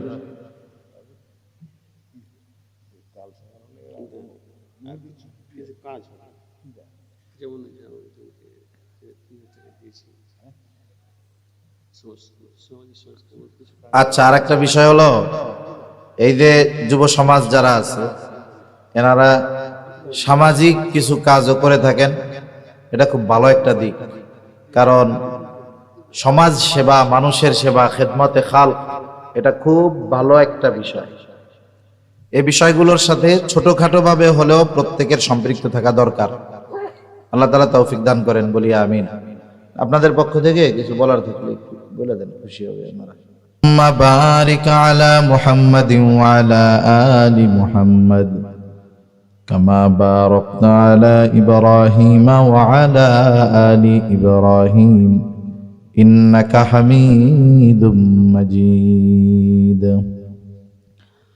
আলহামদুলিল্লাহি রাব্বিল আলামিন ওয়াল আকিবাতু লিল মুত্তাকিন والصلاة والسلام على خير خلقه محمد وعلى آله وأصحابه أجمعين. ربنا ظلمنا أنفسنا وإن لم تغفر لنا وترحمنا لنكونن من الخاسرين. ربنا آتنا في الدنيا حسنة وفي الآخرة حسنة وقنا عذاب النار. ربنا لا تزغ قلوبنا بعد إذ هديتنا وهب لنا من لدنك رحمة إنك أنت الوهاب. ও দয়াময় আল্লাহ, গভীর রজনী পর্যন্ত দ্বীনি আলোচনা করার পরে গুনাহ মাখা হাত আমরা তুলে ধরেছি। মাইকের আওয়াজ যত দূর যায়, যে যেখান থেকে হাত উঁচু করেছে আল্লাহ, আমাদের বিগত জীবনের সব ধরনের গুনাহগুলো মাফ করে দেন। রব্বুল আলামিন, আমরা গুনাহগার, আপনি গফফার, আপনি তো ক্ষমা করতে ভালোবাসেন। আপনি আপনার গফুর, গফফার, রহিম, রহমান নামের ওসিলায় যে যেখান থেকে হাত উঁচু করেছে সকলকে মাফ করে দেন। রব্বুল আলামিন, আমাদের আত্মীয় স্বজন যে যেখানে আছে মাফ করে দেন। যারা দুনিয়া ছেড়ে চলে গেছে মাফ করে কবরগুলো জান্নাতের টুকরো বানিয়ে দেন। আয় আল্লাহ, পাশে কবরস্থান আছে, হয়তো অনেকের আত্মীয় স্বজন শায়িত আছে, আল্লাহ কবরগুলো জান্নাতের টুকরো বানিয়ে দেন। আল্লাহ, যারা অসুস্থ আছে সুস্থতা দান করেন। অনেকে দোয়া চেয়েছে, যে যে উদ্দেশ্যে দোয়া চেয়েছে সকলের মনের নেক চাওয়া, নেক আশাগুলো কবুল করে নেন। আয় আল্লাহ, আজকের এই মাহফিল আপনি কবুল করে নেন।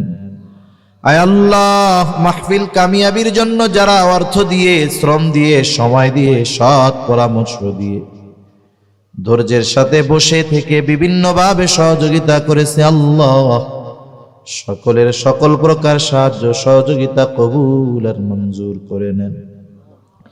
সকলের মনের নেক চাওয়া, নেক আশা কবুল করে নেন। আয় আল্লাহ, মাহফিলকে এলাকার হেদায়েতের জরিয়া বানায় দেন। আয় আল্লাহ, 2 দিন ব্যাপী উলামায়ে কেরাম যত আলোচনা করেছে, যে যতটুকু শুনেছে, আয় আল্লাহ আমলের কথাগুলো আমলে পরিণত করার তৌফিক দেন। আয় আল্লাহ, খাস করে মাওলা तमाम दुनियार मुसलमानদের জান মাল ইজ্জত আপনি হেফাজত করেন। ফিলিস্তিনের মাজলুম মুসলমানদের হেফাজত করেন আল্লাহ। দুনিয়া থেকে যারা চলে গেছে শাহাদাতের মর্যাদা দান করেন। আয় আল্লাহ, জালেম গুলাকে হেদায়েত দিয়া দেন। হেদায়েত যদি না থাকে তাদের ব্যাপারে আপনি আসমানি ফয়সালা নেন। আয় আল্লাহ, যারা দুনিয়া ছেড়ে চলে গেছে শাহাদাতের মর্যাদা দান করেন। আমাদের দেশের উপরে খাস রহমত নাজিল করেন। আসমানি জমিনি সকল প্রকার বালা মুসিবত থেকে হেফাজত করেন আল্লাহ। আয় আল্লাহ, যারা মাজলুম আপনি তাদের সাহায্যকারী হয়ে যান। আয় আল্লাহ, জালেমের জুলুমে যারা দুনিয়া ছেড়ে চলে গেছে আল্লাহ, ইমামদারদের শাহাদাতের মর্যাদা দেন। যারা অসুস্থ আছে সুস্থতা দান করেন। আয় আল্লাহ, জালেমদেরকে হেদায়েত দেন, না হলে তাদের কর্ম অনুযায়ী তাদের প্রতিদান আপনি দেন। আয় আল্লাহ, খাস করে আমরা যারা হাত উঁচু করেছি, আমাদের মধ্যে হয়তো অনেকের মা নাই, অনেকের হয়তো বাবা নাই। মা বাবা কত বড় নেয়ামত, যার নাই সে বোঝে মা বাবা কত বড় নেয়ামত। আয় আল্লাহ, দুনিয়ার অপর প্রান্তে আমেরিকার খবর মুহূর্তের ভিতরে পাওয়া যায়, দেখা যায়। 3 হাত মাটির নিচে মোহাব্বতের মা বাবার কবরের খবর জানা যায় না, দেখা যায় না। আয় আল্লাহ, গুনার কারণে যদি কারো মা বাবার কবরে আযাব হয়, আমাদের মধ্যে যাকে পছন্দ, যার আমল পছন্দ, তার আমলের ওসিলায় ওই মা বাবার কবরের আযাব আল্লাহ আপনি মাফ করে দেন। আয় আল্লাহ, কবরগুলো জান্নাতের টুকরো বানায় দেন। কিয়ামতের দিন হিসাব সহজ করে জান্নাতের ব্যবস্থা আপনি করে দিয়েন। যাদের মা বাবা বেঁচে আছে সুস্থ দীর্ঘ নেক হায়াত আল্লাহ আপনি দিয়ে দেন। আল্লাহ, যাদের সন্তান অবাধ্য আছে সন্তানগুলোকে বাধ্য করে দেন। বিবাহযোগ্য কন্যা যাদের আছে দিনদার পাত্রের ব্যবস্থা করে দেন। আয় আল্লাহ, মা বোনদের কবুল করেন, পর্দানিশীন বানায় দেন। 5 ওয়াক্ত নামাজ যথাযথভাবে আদায় করার তৌফিক আল্লাহ আপনি দিয়ে দেন। বেনামাজিদের নামাজি বানায়া দেন। সুন্নাতবিহীন মানুষগুলোকে আপনি সুন্নাতওয়ালা বানায়া দেন। আয় আল্লাহ, গুনাহমুক্ত জিন্দেগি গঠন করার তৌফিক দেন। খাস করে আল্লাহ, যুবকদের উদ্যোগে প্রচেষ্টায় এই মাহফিল যুবকদেরকে আপনি কবুল আর মঞ্জুর করে নেন। আয় আল্লাহ, তরুণ যুবক যারা আছে, মোবাইলের ফিতনা, ইন্টারনেটের ফিতনা, নারীর ফিতনা থেকে আল্লাহ হেফাজত করেন। আল্লাহ আমাদের সকলকে গুনাহ থেকে বেঁচে থাকার তৌফিক ও হিম্মত আল্লাহ আপনি দান করেন। আপনার হুকুম মোতাবেক হায়াত অতিবাহিত করার তৌফিক দিয়ে দেন। আয় আল্লাহ, যারা অভাবে আছে অভাব দূর করে দেন, ঋণগ্রস্তের ঋণ পরিশোধ করার তৌফিক দিয়ে দেন, হারাম হালাল বেঁচে চলার তৌফিক দেন, যারা বেকার আছে হালাল কর্মসংস্থানের ব্যবস্থা করে দেন। আল্লাহ আমাদেরকে বরকতময় প্রশস্ত রিজিক আল্লাহ আপনি দান করেন। আল্লাহুম্মা রযুকনা রিজকান ওয়াসিআ, আল্লাহুম্মা রযুকনা হালালান তাইয়্যিবা। রব্বুল আলামিন আমাদেরকে মানসিক প্রশান্তি, শারীরিক সুস্থতা, অর্থনৈতিক সচ্ছলতা দান করেন। আয় আল্লাহ, সকলকে পারিবারিক শান্তি দান করেন। আল্লাহ, আয় আল্লাহ, কল্যাণ ও বরকত দিয়ে আমাদের হায়াত আপনি ভরপুর করে দেন। আল্লাহ আমাদের সকলকে বারবার মক্কা মদিনা জিয়ারতের তৌফিক দেন। আয় আল্লাহ, জীবনে বারবার আপনার ঘর ছোঁয়ার তৌফিক দিয়েন। আয় আল্লাহ, হজরে আসওয়াদে একবার হলেও চুম্বন করার সুযোগ আল্লাহ আপনি আমাদের দিয়ে আপনার হাবিবের রওজার পাশে দাঁড়াইয়া প্রাণ ভরে সালাম দেওয়ার তৌফিক আল্লাহ আপনি দিয়েন। রব্বুল আলামিন, কার মনে কি চাওয়া জানি না, সকলের মনের নেক চাওয়া, নেক আশা কবুল আর মঞ্জুর করেন। তামাম দুনিয়ার মুসলমানদের এক হওয়ার তৌফিক দেন। আয় আল্লাহ, একে অপরের প্রতি মহাব্বত, ভালোবাসা জাগ্রত করে দেন। লোভ, হিংসা, অহংকার মুক্ত হৃদয় দান করেন। আল্লাহ, আয় আল্লাহ, এ দুনিয়া ছেড়ে একদিন চলে যেতে হবে। আয় আল্লাহ, ডাক যখন চলে আসবে থাকা যাবে না, সব মায়া ছেড়ে কবর জগতের বাসিন্দা হওয়া লাগবে। আয় আল্লাহ, মালাকুল মউত যখন মৃত্যুর পয়গাম নিয়ে হাজির হবে, আপনি আমাদের সকলের জবানে তাওহীদের কালিমা নসিব করে দিয়েন। আল্লাহুম্মা রযুকনা শাহাদাতান ফি সাবিলিক ওয়াজআল মাউতানা বিবালাদি রাসূলিক। আল্লাহুম্মা ইন্না নাউযু বিকা মিনাল হাম্মি ওয়াল হাযান ওয়াল আজজি ওয়াল কাসআল ওয়াল জুবনি ওয়াল বুখল ওয়া ضلা'id দাইন গলাবাতির রিজাল। রব্বি জাআলনি মুকিমাস সালাতি ওয়া মিন যুররিয়্যতি রব্বানা ওয়া তাকাব্বাল দুআ।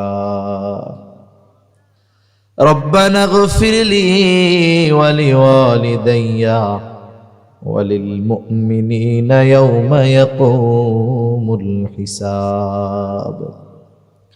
ربنا هب لنا من أزواجنا وذرياتنا قرة أعين وجعلنا للمتقين إماما. رب ارحمهما